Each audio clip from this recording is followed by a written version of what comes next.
House the जोश, house the जोश। तो जोश तो हाई होगा, बोलने वाली कोई बात ही नहीं है। 28 दिसंबर हो चुकी है भाई आज। 28 दिसंबर मतलब साल ना रेत की तरह हाथ में से फिसल गया। कैसा रहा ये साल? कितने नंबर दोगे इस साल को? अगर पूछो आप लोगों से कि आप लोगों इस साल को 10 में से नंबर देने हैं, तो 10 में से कितने मार्क्स आप लोग इस साल को दोगे? यानी कि आप लोगों की ज़िंदगी में ये साल कैसा रहा, ये आप लोगों को कैसे आप लोग इसका एनालिसिस करोगे, ये मार्क्स देकर आप लोगों को ये बताना है, ठीक है। बाकी 28 दिसंबर है आज का आईएनए यानी कि इंपॉर्टेंट न्यूज़ एनालिसिस, जिसको बड़े ही प्यार से हम लोग बैलेंस डाइट बोलते हैं। बहुत ही बैलेंस और शानदार रहने वाला है। आज थोड़ा सा ज़्यादा मैं स्टैटिक पोर्शन कवर करूंगा। कुछ पोर्शन ऐसे हैं जिनको सुनकर आप लोगों का मज़ा आएगा। कई सारे आप लोगों के चैप्टर कवर होंगे पॉलिटी के, मतलब दिल खुश हो जाएगा at the end of the video. अच्छे से वीडियो एंजॉय करिएगा। आर्टिकल जो रहेंगे हिंदू, इंडियन एक्सप्रेस, पीआईबी, जो भी इंपॉर्टेंट आर्टिकल है और जो मुझे लगता है कि एग्जाम में क्वेश्चन बन सकते हैं, वो मैं यहाँ पर कवर करूँगा पूरा डिटेल में, ठीक है। बाकी कैसा रहा कल का दिन, मतलब कितने घंटे पढ़ाई करी आप लोगों ने कल के दिन में, और आज का टारगेट क्या है, ये दोनों चीज़ें आप लोगों को कम से कम ध्यान रखनी है। मॉर्निंग में उठते ही अगर गर्म पानी अपने शरीर को दोगे तो आप लोगों का शरीर जो है आप लोगों का साथ देगा, ठीक है। यानी कि शरीर आप लोगों से रिश्वत मांगता है कि मुझे मॉर्निंग में अच्छे से ट्रीट करो, तो मैं आप लोगों को पूरे दिन अच्छे से ट्रीट करूँगा। तो इसलिए कोशिश करो यार, शरीर को अपना दोस्त बना के रखो, उसके साथ में दुश्मनी मत पालो, क्योंकि उसके साथ में दुश्मनी पाला तो फिर आप लोग की वो लाइफ लग करेगा हिला डाला, ठीक है। यानी कि आप लोग की लाइफ को हिला देगा और आप लोगों को अनकंफर्टेबल करा देगा। तो कोशिश करो अच्छे से चीज़ों को लेकर चलो। जो टाइम आप लोगों ने डिसाइड किया था उसी टाइम उठे हो, या फिर कुछ लेट लतीफ़ हुआ है, जो भी बताना।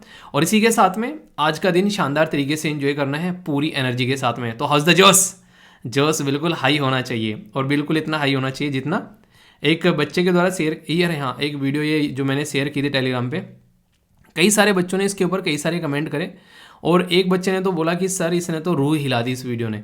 यार ये वीडियो पता है क्यों डाली गई थी? क्योंकि कई सारे बच्चे ऐसे हैं जो ऐसे परिवार से आते हैं जो कि एक क्या क्या सोसाइटी में समाज में चल रहा है वो नहीं देख पाते हैं। मतलब वो बड़े ही प्रोटेक्टेड वे में उनके परिवार वाले उनको रखते हैं। अगर कल को चलकर आप लोग एक पोस्ट पर बैठोगे जो कि एक अधिकारी की पोस्ट होगी, तो कम से कम इस समाज के बारे में आप लोगों को पता होना चाहिए कि समाज में ऐसे ऐसे भी तत्व पाए जाते हैं। तो ये सारी वीडियो जो मैं यहाँ पर डालता हूँ या कोई भी इन्फॉर्मेशन आप लोगों को यहाँ पर देता हूँ, मेरा बेसिक पर्पज यार यहाँ पर बस इतना रहता है कि आप लोग चीज़ों को जानो कि समाज में ये भी पार्ट है। क्योंकि आप लोग जब ऑथोरिटी होगे, एक पर्टिकुलर पोस्ट पर बैठोगे, तो ये सारी चीज़ें आप लोगों को भी अंडरस्टैंड करनी है, ठीक है। तो टेलीग्राम है स्टडी लेवल वीर के नाम से, सारी चीज़ें मिलती हैं यहाँ पर। बेसिकली आप लोग यहाँ पर जो पीडीएफ वगैरह जो भी इंपॉर्टेंट चीज़ें होती है वो सारी चीज़ें यहाँ पर शेयर की जाती है। तो ज्वाइन कर लीजिएगा। हिंदी और इंग्लिश में जो पीडीएफ रहती है इस लेक्चर की, वो भी आप लोगों को यहाँ पर मिल जाती है। लेक्चर में तो सारी चीज़ें रहती हैं, किसी चीज़ की कमी नहीं है, इसीलिए इसको बैलेंस डाइट बोला जा रहा है। एक बच्चा तो ये भी कह रहा है कि सर हिंदी भी पढ़ाना स्टार्ट कर दो, इसमें हिंदी के कुछ शब्द डाल दिया करो इसमें। जैसे हिंदी के शब्द मतलब हिंदी के जैसे ग्रामर है, ठीक है।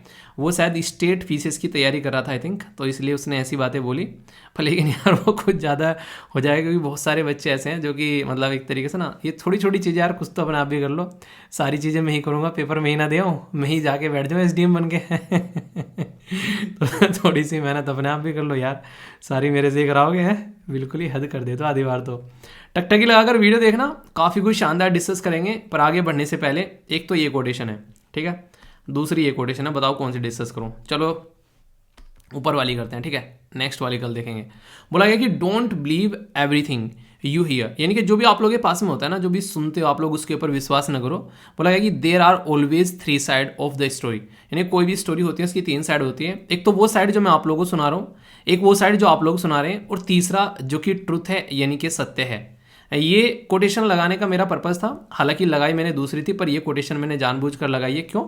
क्योंकि कल स्टार्टिंग में जो मैंने वीडियो लगाई थी, उस वीडियो के ऊपर कई सारे कमेंट कई सारे बच्चों के द्वारा किए गए। उसमें से कई सारे ऐसे कमेंट थे जिनको पढ़कर मतलब मेरा दिल जो है वो थोड़ा सा पिघला, मतलब दुखा भी मेरा कहीं ना कहीं दिल अंदर से। क्यों? क्योंकि कई सारे ऐसे मेल थे कि सर आप हमेशा ये देखते हो कि मतलब माँ बाप की साइड लेते हो, पर कभी भी आप उस लड़की की साइड नहीं लेते हो। अगर कोई लड़की जो है वो ससुराल में जाती है तो उसके साथ में वहाँ पर क्या होता है। सर इन्होंने अपनी स्टोरी शेयर की है, और भी कई सारी ऐसी लड़कियाँ जिनकी शादी हुई उन्होंने शेयर की है अपनी स्टोरी। देखो यार, मेरा बेसिक पर्पज ना एक वीडियो के अंदर में क्या चीज़ें रहती है, चीज़ें नेगेटिव आप लोगों को बहुत सारी दिख जाएंगी, ठीक है। बस मेरा बेसिक पर्पज रहता है कि जो समाज हमारी सोसाइटी की जो थीम है ना, वो थोड़ी सी एक तरीके से आप लोग थोड़ी सी अंडरस्टैंड करो, ठीक है। क्योंकि एक तरीके से आप लोग देखो आज की डेट में मैक्सिमम अगर आप लोग देखोगे जैसे लड़की हैं लड़के हैं वो शादी कर रहे हैं, शादी करने के बाद में माँ बाप को कई बार वो दरकिनार कर देते हैं, ठीक है। उनकी ज़िंदगी चल जाती है पर लेकिन माँ बाप जो हैं वो एक तरीके से दर दर की ठोकरें खाते हुए फिरते हैं कई बार। पर लेकिन इसका मतलब ये नहीं है कि अगर कोई लड़की शादी करके कहीं पर जा रही है उस लड़की की ज़िंदगी जो है वो हमेशा सही रहती है। कई बार सास जिनको हम लोग बोलते हैं माँ बाप बेसिकली, वो भी यहाँ पर उन लड़कियों की जो ज़िंदगी है वो बदतर करके रखती है।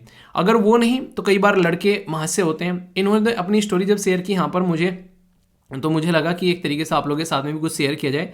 इनके द्वारा बोला गया कि इनके हस्बैंड ये बोलते हैं कि सबसे ऊपर मेरे माँ बाप हैं, उसके बाद में मेरे भाई बहन हैं और बहन जो जिनकी शादी हो चुकी है उसके बाद में वो हैं और उसके बाद में फिर यहाँ पर मेरा नंबर आता है। चलो कोई बात नहीं, इसके बाद में बच्चा हो गया। फिर उन्होंने बोला सबसे ऊपर मेरे माँ बाप हैं, उसके बाद में मेरी बहन है, उसके बाद में मेरे बच्चे हैं, उसके बाद में तुम हो। तो ये थोड़ी सी यहाँ पर चीज़ मुझे भी अटपटी लगी कहीं ना कहीं। सबसे ऊपर माँ बाप है, नो डाउट आप सबसे ऊपर माँ बाप को रखो, पर उसके बाद में आप लोग उस सिस्टर को रख रहे हो जो सिस्टर जो है किसी और के घर में जाकर ऑलरेडी किसी की वाइफ बन चुकी है। सोचो सेम दर्जा उस सिस्टर को मिलने लगे वहाँ पर जैसा आप लोग यहाँ पर किसी की सिस्टर या फिर किसी की बेटी को अपने घर में दे रहे हो। तो ये बिल्कुल गलत है। आप लोगों को उसको अपने बराबर में रखना चाहिए। कहीं ना कहीं आप लोग बोल सकते हो उसको इक्वल दर्जा आप लोगों को देना चाहिए, ठीक है। माँ बाप के बाद में आप लोगों को हमेशा इक्वल दर्जा देना चाहिए उसको। मुझे ऐसा लगता है मतलब एक तरीके से कहीं ना कहीं अपना घर बार छोड़कर एक लड़की जो है वो आ रही है वहाँ पर, तो कम से कम आप लोगों को भी वो चीज़ें जो हैं वो समझनी चाहिए। तो ये इनके द्वारा पब्लिकली शेयर की गई, ऐसा नहीं कि इनके द्वारा कमेंट बॉक्स में शेयर किया था, मैंने इसको पिन भी किया था, कई सारे बच्चों के द्वारा रेस्पॉन्स भी किया। यार मेरा पर्पज ऐसा नहीं होता है किसी का दिल दुखाने का, पर फिर भी अगर किसी का दिल दुखता है किसी बात को तो उसके लिए एक्सट्रीमली सॉरी। इसलिए मैंने बोला है कि हर स्टोरी के 3 पहलू होते हैं, ठीक है। ये कोटेशन इसीलिए डाली थी, एक तो वो पहलू जो मैं देख रहा हूँ, एक वो पहलू जो आप लोग देख रहे हो और एक वो पहलू जो सच है। उस जो स्टोरी मैंने शेयर की थी वहाँ पर वो अपनी माँ को वृद्धाश्रम में छोड़ने आया, ठीक है। हो सकता है उसके घर में क्या कंडीशन हो हम लोग उसको अंडरस्टैंड नहीं कर पा रहे हैं, पर इन रियलिटी में हम लोग क्या देख रहे हैं, जो हमको सामने दिख रहा है चीज़ें उसके ऊपर हम लोग रिएक्ट कर रहे हैं।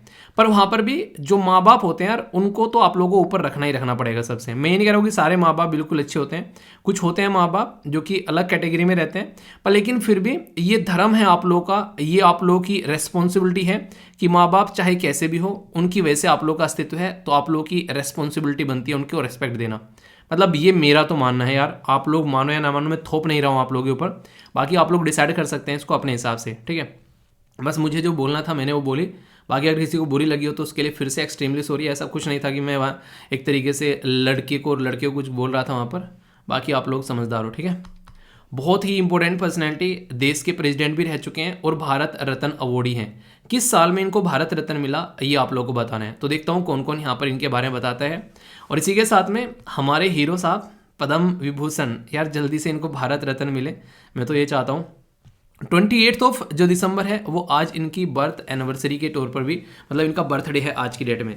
तो रतन टाटा जी को बर्थडे लिखना सब कमेंट बॉक्स में, एक तरीके से भारत रत्न मैं चाह रहा हूँ कि यार जल्दी से इनको भारत रत्न मिले। मतलब एक तरीके से ना ऐसी पर्सनैलिटी इनके बारे में मैं अभी एक छोटी सी वीडियो आई थी मेरे सामने, मैं उसको सुन रहा था तो बड़ी ही प्यारी प्यारी बात बोली गई इनके द्वारा। एक एंकर ने इनसे क्वेश्चन पूछा कि आपकी ज़िंदगी को आप कैसे देखते हो, आपने शादी नहीं की, आपके बच्चे नहीं हैं, आपकी लाइफ कैसी, आप उसको कैसे देखकर चलते हो। तो इनके द्वारा बड़ा ही प्यारा सा बड़ा ही स्वीट सा रिप्लाई किया गया। बोला कि देखो हर एक चीज़ की एक इंपॉर्टेंस होती है, ठीक है। मेरी शादी होती, मेरे बच्चे होते, वो एक अलग ज़िंदगी होती, मैं उसको एंजॉय करता हूँ, एक अलग बात है। पर लेकिन यहाँ पर दूसरी साइड में मेरे पास में फ्रीडम भी एक तरीके से, मतलब ना मेरे पास ऊपर कोई ऐसी रेस्पॉन्सिबिलिटी है ना कोई इस तरीके की, तो मैं अपनी फ्रीडम इंजॉय कर रहा हूँ और उसमें मैं और प्रोडक्टिव तरीके से अपना काम कर रहा हूँ। तो हर एक चीज़ का एक तरीके से आप लोग बोल सकते हैं कि हर एक चीज़ का कुछ ना कुछ आप लोगों को पेमेंट देना होता है। कैसी ज़िंदगी आप लोग चाहते हो उसके लिए ऐसी ही पेमेंट आप लोगों को करनी पड़ेगी। अगर किसी को ज़िंदगी में बच्चे, वाइफ और वो सारी चीज़ें चाहिए तो फिर कहीं ना कहीं आप लोगों को रेस्पॉन्सिबिलिटी निभानी पड़ेगी और अपनी फ्रीडम जो है वो गंवानी पड़ेगी, क्योंकि उनके हिसाब से कहीं ना कहीं चीज़ें आप लोगों को लेकर चलनी पड़ेगी। दूसरी साइड में अगर ये लाइफ आप लोग सेक्रीफाइस करते हो, दूसरी साइड में आप लोग की दूसरी लाइफ होगी जो कि यहाँ पर इन्होंने इन्जॉय करी, APJ अब्दुल कलाम सर ने इन्जॉय करी, बहुत सारी ऐसी पर्सनैलिटी हैं जिनका नाम यहाँ पर लिखा जा सकता है। अपने देश के प्राइम मिनिस्टर नरेंद्र मोदी जी आप लोग देख लो, ठीक है। इसी के साथ में राहुल गांधी जी को आप लोग देख लो। बहुत सारी पर्सनैलिटी आप लोगों को ऐसे मिल जाएगी देखने के लिए। तो अपनी अपनी चॉइस होती है यार, पर लेकिन मुझे बड़ा ही प्यारा लगा वो जो इनके द्वारा रिप्लाई किया गया, ठीक है। तो सैल्यूट है यार इनको। तो हैप्पी बर्थडे पूरी SLV फैमिली की साइड से रतन टाटा जी। बहुत ही मतलब एक तरीके से जब इनको देखता हूँ ना, मतलब ऐसा लगता है कि यार ये बूढ़े नहीं होने चाहिए थे इनकी, जब मैं कई बार वीडियोस देखता हूँ, ठीक है। एक छोटी सी चीज़ जो आप लोगों को रेक्टिफाई करनी है, ये हालांकि ये मैं वीडियो के एंड में बताने वाला था, पर स्टार्टिंग में बता देता हूँ। कल गलती से यहाँ पर मैंने जो हैवी वाटर है उसको H2O2 बोल दिया, ठीक है। जबकि यहाँ पर हैवी वाटर जो होता है वो D2O होता है, ठीक है। तो यहाँ पर एक पिक्चर भी मुझे मिली, ये एक बच्चे के द्वारा शेयर की गई इंस्टाग्राम पे कि सर देखो ये है हैवी वाटर मतलब ना कलाकारी है ना पूरी। तो याद रखिएगा, बड़ा ही प्यारा सा क्वेश्चन बन जाता है एग्जाम के अंदर में। हैवी वाटर से रिलेटेड आप लोग याद रखते हैं यहाँ पर। बेसिकली इसको डिटोरियम के नाम से भी इसको जाना जाता है, D2O आप लोग बोलते हैं। मेल्टिंग पॉइंट इसका 3.8 होता है। बाकी जो नॉर्मल वाटर है उसका मेल्टिंग पॉइंट क्या होता है आप लोग बताना। और ये कुछ बॉइलिंग पॉइंट और ये कुछ बातें हैं इसके बारे में, इतना केमिस्ट भी आप लोगों को नहीं बनना है, पर बेसिक सी चीज़ें कुछ कुछ आप लोगों को पता होनी चाहिए, ठीक है। तो माइंड में ना कई बार कुछ और चल रहा होता है, कुछ और बोल देते हैं, तो उसकी वजह से यहाँ पर ये चलिए कोई नहीं, एग्जाम में कम से कम अब आप लोगों को कन्फ्यूजन नहीं होगा। तो इसके बारे में आप लोग याद रखेंगे। तो ये एग्जाम्पल के तौर पर आप लोगों को यहाँ पर समझा दिया गया है। तो बेसिक इन्फॉर्मेशन थी, कोई भी डाउट इसको लेकर आप लोगों के माइंड में नहीं होना चाहिए। अगर होगा तो उसको बताना और फीडबैक जरूर दिया करो। जैसे आप लोग देखते हो ना टकटकी लगाकर अच्छा लगता है, कहीं कोई गलती होगी उसको पकड़ लो तो वो भी अच्छी लगती हैं चीज़ें, कि हाँ बहुत ही अच्छे से आप लोग चीज़ों को देख रहे हो, तो बड़ा ही अच्छा लगता है, ठीक है। एक बच्चा कह रहा है कि सर सलमान खान का बर्थडे था, उनके बारे में बोल देते हैं यार देखो सही है, सलमान खान जी का बर्थडे है, शाहरुख खान जी का बर्थडे है, पर they are actor, they are not hero, ठीक है। हीरो कौन होते हैं? ऐसे होते हैं हीरो देश को बनाने वाले, ठीक है। तो इनके बर्थडे के बारे में बोलो तो मतलब मैं कुछ बोलूँ भी, या फिर अपने हीरो जो हैं देश के, हमारे जो आर्मी जो जवान हैं, जो हमारे हीरो हैं वो हीरो होते हैं। ये एक्टर हैं, अपनी एक्टिंग करते हैं और आप लोगों को लुभाते हैं, उसके लिए आप उनको पैसे देते हो। तो एक तरीके से सही है, उनकी एक्टिंग अच्छे लेवल की होती है, उनको रेस्पेक्ट दो। पर लेकिन इस तरीके से मतलब आप लोग, मतलब मैं उसको क्रिटिसाइज नहीं कर रहा हूँ चीज़ों को, पर लेकिन फिर भी हीरो की डेफिनेशन अपनी थोड़ी सी चेंज करो, जिसको देखकर लोग जो हैं अपना पाथ जो है वो ढंग का रखना चाहें, ठीक है। अपनी ज़िंदगी में कुछ अचीव करें, देश के लिए कोई कॉन्ट्रीब्यूशन हो। आप लोग बोलेंगे सर वो टैक्स पे करते हैं, वो एक अलग चीज़ें हैं, पर लेकिन हीरो की कैटेगरी कुछ कुछ ऐसी होनी चाहिए जो कि मतलब यहाँ पर आप लोगों को सामने दिख रहे हैं। या फिर जैसे कि APJ अब्दुल कलाम सर का नाम ले दूं मैं, ठीक है, स्वामी विवेकानंद जी का आप लोगों के सामने नाम ले दूं, भीमराव अंबेडकर जी का नाम ले दिया जाए, भगत सिंह जी का नाम, सुभाष चंद्र बोस जी का नाम, सरदार वल्लभ भाई पटेल जी का नाम, महात्मा गांधी जी का नाम, तो ये होते हैं हीरो, ठीक है। तो थोड़े से अपनी डेफिनेशन चेंज करो इनकी हीरो को लेकर, कि आप लोग इनको हीरो मान रहे हो, ठीक है। तो ये मेरा परसेप्शन है, आप लोग हो सकता है इससे सपोर्ट नहीं करें, पर हाँ मुझे लगता है तो जो मैंने बोल दिया, बाकी तो आप लोग समझदार हो। आइए अब एक एक कर आर्टिकल देखेंगे बड़े ही प्यार से, बहुत ही डिटेल में। कन्फ्यूजन हो तो उसको दूर करना है अच्छे से। ये तो कुछ बेसिक बातें थी, ठीक है दोस्तों। अगर दो महान इंसानों से पूछा जाए कि पंचायती राज सिस्टम क्या है, तो एक तो हैं महात्मा गांधी जी, जो कि एक तरीके से पंचायत को बोलते थे कि पंचायतों में जो गांव में खासकर हमारे देश की जान बसती है। और दूसरे APJ अब्दुल कलाम सर, जिन्होंने बोला था पूरा कॉन्सेप्ट। पूरा मतलब क्या था? प्रोवाइड जो भी अर्बन एमिनिटीज़ हैं, यानी कि जो अर्बन यानी कि शहर वाले एरिया में जो फैसिलिटी हैं उनको गांव वाले एरिया में प्रोवाइड कराने की बात की थी इस कॉन्सेप्ट के through APJ Abdul Kalam sir ने। सबसे बड़ी बात जो यहाँ पर है वो ये है कि ये पर्टिकुलर टॉपिक जो है 2 पार्ट में डिवाइडेड होगा। 2 पार्ट मतलब एक पार्ट में तो मैं बात करूँगा कि पूरे साल में 2022 में पंचायती राज सिस्टम के द्वारा क्या क्या चीज़ें ऐसी हैं जो कि खासकर एक तरीके से स्कीम वगैरह लॉन्च की गई है, और वो सब चीज़ें जो भी पूरे साल में हुई हैं, एक ओवरव्यू उसका दूंगा। दूसरा टॉपिक इसके अंदर होगा एक पूरा पंचायती राज सिस्टम जो चैप्टर है पॉलिटी का, वो मैं यहाँ पर कवर करूँगा। तो 2 पार्ट में पूरा यहाँ पर ये पर्टिकुलर जो चीज़ है आप लोगों को नजर आएगी कंप्लीट होती हुई। तो टकटकी लगाकर ध्यान से आप लोगों को सुनना है, ठीक है। ये पर्टिकुलर टॉपिक जो है GS पेपर 2 एक तरीके की रिपोर्ट है यहाँ पर ये, या फिर आप लोग यहाँ पर इसको एडमिनिस्ट्रेशन, या फिर आप लोग इसको पॉलिटी के साथ भी कनेक्ट कर सकते हैं, क्योंकि जब मैं कवर करूँगा पॉलिटी वाला सेक्शन तो चीज़ें आप लोग और अच्छे से अंडरस्टैंड कर पाओगे, ठीक है। अभी मुद्दा क्या है पहले वो समझ लेते हैं। मुद्दा यहाँ पर यह है कि अभी पंचायती राज सिस्टम के द्वारा 2022 का एक वार्षिक समीक्षा की गई, यानी कि पूरे साल में उन्होंने क्या किया है उसका एक रिव्यू किया है। मतलब जैसे कि मैं आप लोगों को बोलूं कि एक A4 साइज की सीट लेकर बैठना और उस A4 साइज की सीट में ये देखना कि पूरे साल आप लोगों ने क्या टारगेट लगाए थे और क्या आप लोगों ने अचीव किया है। जो टारगेट अचीव कर लिए उनके ऊपर टिक करना, जो टारगेट रह गए हैं आप लोग अचीव नहीं कर पाए, उनके लिए बोलना कि इसको आगे टाइम दिया जाएगा अगर वो इंपॉर्टेंट है तो इस तरीके से चीज़ें देखो, इसको कहते हैं अपना खुद का रिव्यू करना। ये बिल्कुल ऐसे ही है जैसे मॉर्निंग में आप लोगों ने टाइम टेबल बना लिया और शाम को बैठकर आप लोग रिव्यू करो कि कितना आप लोगों ने अचीव किया है। वही मॉर्निंग वाला और इवनिंग वाला फंडा यहाँ पर साल के स्टार्टिंग में और साल के एंडिंग में इंप्लीमेंट कर दिया जाता है। तो अपने अचीवमेंट्स को देखकर और चीज़ों को कैसे आगे लेकर चलना है इसके ऊपर फोकस रहता है। ये काफ़ी एक इंपॉर्टेंट प्रोसीजर होता है जिससे कि हम लोग परफॉर्मेंस जान पाते हैं एक पर्टिकुलर मिनिस्ट्री के अंदर में।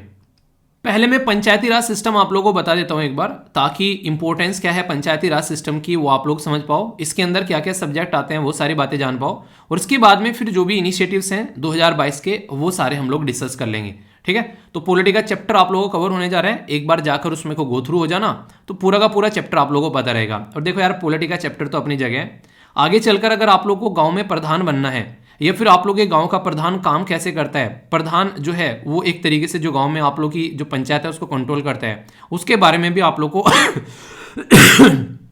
एक आइडिया लग जाएगा कि कैसे कैसे क्या क्या चीज़ें यहाँ पर देखने को मिल रही हैं। ठीक है, तो आप लोग एक अंडरस्टैंडिंग भी डेवलप कर पाओगे इस पर्टिकुलर मुद्दे को लेकर। पंचायत के बारे में अगर कोई आप लोगों से बात करे तो पंचायत जो है वो हमारे देश के अंदर में लोवेस्ट फॉर्म पे आप लोगों को एक रिप्रेजेंटेटिव डेमोक्रेटिक सिस्टम देखने को मिलेगा। लोवेस्ट मतलब गांव वाले लेवल पर, यानी कि एक तो हमारी सेंट्रल गवर्नमेंट हो गई, उसके बाद में हमारी स्टेट गवर्नमेंट हो गई, फिर डिस्ट्रिक्ट में आप लोगों को सिस्टम देखने को मिलेगा, और फिर स्टेट के अंदर आप लोगों को देखने को मिल रहा है। तो यानी कि लोवेस्ट लेवल पर आप लोगों को जो यहाँ पर स्टेट नहीं सॉरी यहाँ पर जो आप लोगों को गाँव यानी कि विलेज के लेवल पर आप लोगों को देखने को मिल रहा है। तो पंचायती राज सिस्टम जो विलेज के लेवल पर रहता है, इसी के पैटर्न में जब आप लोग जाते हैं डिस्ट्रिक्ट में तो आप लोगों को यहाँ पर म्यूनसिपैलिटी आप लोगों को देखने को मिलती है। तो यानी कि उसी पैटर्न में आप लोगों को यहाँ पर ये सिस्टम देखने को मिलेगा। चीज़ों को थोड़ा सा अंडरस्टैंडिंग इसकी बढ़ाने के लिए कुछ बातें मैं आप लोगों के साथ में शेयर करूंगा जहां से आप लोग और अच्छे से कनेक्ट कर पाओगे। जैसे कि गांधी जी के द्वारा यहाँ पर एक विजन रखा गया था और उन्होंने ये बोला था कि अगर हमारे गांव में पॉपुलेशन जो है 1000 से ज़्यादा है, यानी कि अगर किसी भी गांव में 1000 से ज़्यादा लोग रहते हैं तो उस गांव में खुद के रिप्रेजेंटेटिव होने चाहिए। जैसे कि हमारे अगर बात करें पार्लियामेंट के अंदर में सांसद रहते हैं और स्टेट असेंबली के अंदर में विधायक रहते हैं, ऐसे ही गांव के अंदर में भी उसके रिप्रेजेंटेटिव रहें जो कि हम लोग चुनकर लाएं और वो गांव के काम को देखें कि गांव को कैसे डेवलप करना है, गांव के फायदे के बारे में वो सोचें। यानी कि सेंटर गवर्नमेंट हो गया, स्टेट गवर्नमेंट हो गया, फिर डिवीजन अगर डिस्ट्रिक्ट में करें तो डिस्ट्रिक्ट लेवल पर आप लोगों को यहाँ पर अर्बन लोकल गवर्नमेंट दिखती है, ऐसे ही गांव वाले लेवल पर भी हम लोग रूरल लोकल गवर्नमेंट लेकर आए। अब बात तो कर दी कि लेकर आएंगे, गांधी जी ने बोला भी था अगर इसको संविधान के अंदर में डाल देना, पर उस टाइम पर गांधी जी की ये बात मानी नहीं गई। क्यों? क्योंकि ऑलरेडी हमारे संविधान जब बनाया जा रहा था सेंट्रल गवर्नमेंट को इतनी सारी पावर दे रखी थी।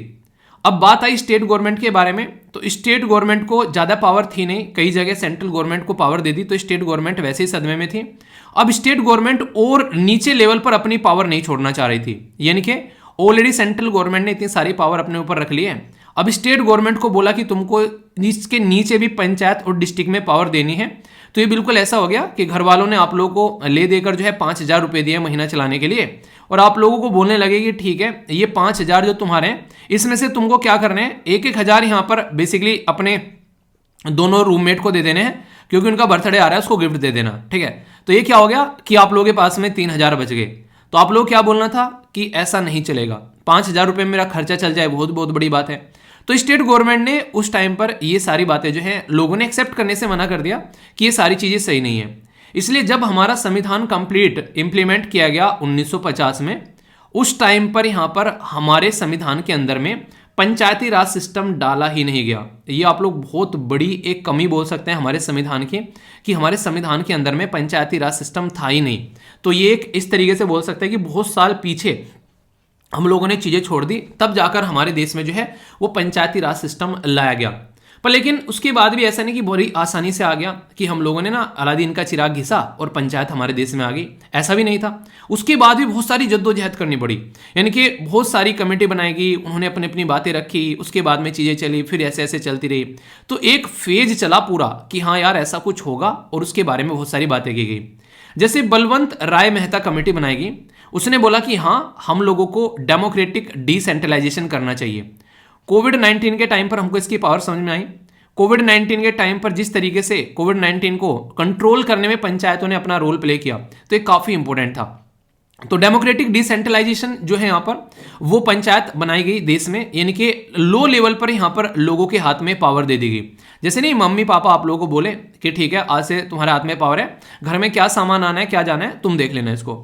पर लेकिन यहाँ पर ये जो सिस्टम है इसको भी 3 टायर में क्रिएट करने की बात की गई। आप लोग बोलोगे 3 टायर तो था, सेंटर स्टेट और नीचे जो पंचायत हो गई, पर लेकिन इसके अंदर भी इन्होंने सिस्टम क्रिएट करने की बात की गई। जैसे कि जिला परिषद हो गया डिस्ट्रिक्ट लेवल पर, ब्लॉक लेवल यानी कि तहसील पर पंचायत समिति, और विलेज लेवल पर ग्राम पंचायत, ये बातें बोलेगी। सेम पैटर्न यहाँ पर म्युनिसिपल कॉर्पोरेशन, म्युनिसिपैलिटी और सिटी काउंसिल, ये आप लोगों को क्रिएट होती नजर आई। तो जो पैटर्न क्रिएट हो चुका है हमारे देश में आज के डेट में, ये पैटर्न आप लोगों को देखने को मिलेगा। और ये पैटर्न जो सजेस्ट किया गया था वो बलवंत राय मेहता कमेटी के द्वारा सजेस्ट किया गया था कि ऐसा कोई सिस्टम यहां पर होना चाहिए। तो एक तो इस कमेटी के ऊपर आप लोग बहुत सारे स्टार लगा लेना कि इसने बोला था 3 टायर सिस्टम होना चाहिए, तो 3 टायर सिस्टम हमारे देश में इंप्लीमेंट किया गया। दूसरा जो सबसे इंपॉर्टेंट जो यहां पर मुद्दा है वो है LM सिंघवी कमेटी। ये भी आप लोगों को पता होना चाहिए। क्यों? क्योंकि सोचो हम लोग एक पार्लियामेंट में कानून पास करते और उसके बाद में पंचायत हम लोग बना देते, तो हो सकता था कल को कोई दूसरी गवर्नमेंट आती, जरा सी देर में चेंज कर पंचायत को खत्म कर देती और फिर पता चलता फिर से पंचायत जो है वो खत्म हो चुकी है। पर लेकिन ऐसा नहीं किया गया। रीजन क्या था? रीजन यह था कि इसको हम लोगों ने संविधान के अंदर ले जाकर रख दिया पंचायत को। यानी कि जो बातें यहां पर स्टार्टिंग में गांधी जी बोल रहे थे वो बातें हम लोगों ने आगे चलकर करी। अगर मैं आप लोगों से बात करूं, कम से कम गांधी जी के द्वारा जो एफर्ट डाला गया उसका इतना तो आप लोग एक सहयोग बोल सकते हैं कि ऑलरेडी डायरेक्टली हम लोगों ने पंचायत जो है वो संविधान में नहीं डाली। पर लेकिन हमारे संविधान के अंदर में जब आप लोग जाओगे तो पार्ट 4 है। पार्ट 4 में आप लोगों को DPSP यानी कि directive principle of state policy आप लोगों को वहां पर देखने को मिलता है। इन directive principle of state policy है, इसमें आर्टिकल 36 से लेके आर्टिकल 51 तक आते हैं। इसके अंदर में एक आर्टिकल यानी कि एक अनुच्छेद है जो कि आर्टिकल 40वां है। ये आर्टिकल 40 जो है वो पंचायत के बारे में बात करता है। ठीक है, आर्टिकल 44 किसके बारे में बात करता है ये आप लोग बताइए। ये भी काफी दिनों से अभी इंप्लीमेंट नहीं किया गया, इसके ऊपर ही बातें चलती रहती हैं। ठीक है, तो आर्टिकल 40 ऑलरेडी हमारे संविधान के अंदर में है जो कि पंचायत के बारे में बातें करता है। कई बच्चा बोला सर ये DPSP क्या होती है, कई बार DPSP बोल देते हो, तो हिंदी मीडियम के जो बच्चे होते हैं वो थोड़ा सा बता दिया करो अगर कहीं पर कोई दिक्कत होती है। तो इसको यहां पर राज्य के नीति के निर्देशक सिद्धांत बोलते हैं। ठीक है, तो यानी कि DPSP तो आप लोगों ने वैसे पता होना चाहिए। इतनी छोटी छोटी इंग्लिश है ना, ये थोड़ा सा इनके ऊपर फोकस डाला करो क्योंकि एग्जाम में आप लोग अनकंफर्टेबल हो जाओगे। और ये सारी चीजें कोशिश करो कि भले ही बोली नहीं जाती है पर लेकिन एटलीस्ट समझने की कोशिश करो। ठीक है, क्योंकि आप लोग एक तरीके से ऐसा नहीं कि इंग्लिश के बिना काम चल जाएगा, आप लोगों को कहीं ऐसी जगह पोस्टेड कर दिया गया तो फिर दिक्कतें देखने को मिलती है। तो अपनी कैपेबिलिटी को हमेशा इंप्रूव करने की कोशिश करो। जैसे DPSP मैंने बोल दिया तो सबसे पहले एक बार जाकर चेक करो कि DPSP है क्या, सर्च कर लो उसको गूगल में जाके, फिर एक बार उसको डालो उसको हिंदी और इंग्लिश में कि क्या क्या है इसका।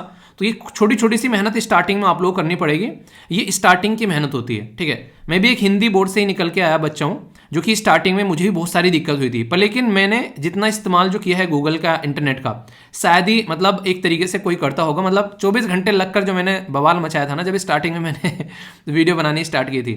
आप लोग सोच रहे हो मैंने ऐसी लैंग्वेज की वीडियो देख देख के वीडियो बनाने की कोशिश की थी कि पेन कैसे पकड़ते हैं, टैबलेट कैसे पकड़ते हैं, जो लैंग्वेज मेरी समझ में भी नहीं आ रही थी। कोई ब्राजीलियन, कोई अर्जेंटीना, कोई पता नहीं कहाँ की कौन सी लैंग्वेज बोल रहे हैं, इंग्लिश तो थी भी नहीं उनमें। ऐसी वीडियो मेरे सामने आई थी। आज की बात नहीं कर रहा हूँ, ये 2016 की बातें कर रहा हूँ मैं, जब मैंने ये चीज़ें सीखी थी। 2016 के मतलब मिड से में लगभग मैंने चीज़ें स्टार्ट की थी और फिर नवंबर में जाके मैंने जो है लेक्चर अपलोड किया था। तो उस टाइम पर मैंने ऐसी लैंग्वेज की वीडियो देखी थी, पर मुझे ये समझ में आ रहा था कि मुझे कुछ दिख रहा है और ये कुछ कर रहा है, वो चीज़ें मैं देख रहा था। तो फिर मैंने सर्च करके जैसे तैसे जुगाड़ किया था। तो हिम्मत रखो यार, हथियार मत रखो किसी भी तरीके से, हिम्मत मत हारो। आप लोग हमेशा एक अपने आप को पॉजिटिव डायरेक्शन में डालते हुए नजर आओगे अगर आप लोग हमेशा एक लर्निंग फेज में रहोगे। अपने आप को लर्निंग फेज में रखो।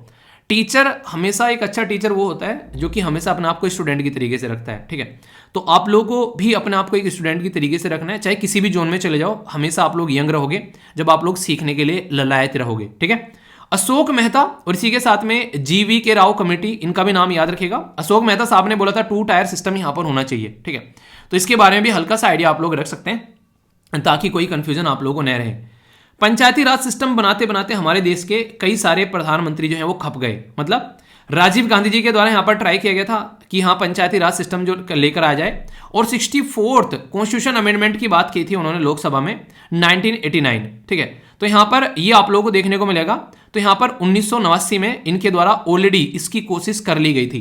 वीपी सिंह की गवर्नमेंट आई यहां पर, नेशनल फ्रंट, जिसके द्वारा यहां पर आगे चलकर ट्राई किया गया वीपी सिंह साहब के द्वारा, पर लेकिन यहां पर भी काम नहीं बना।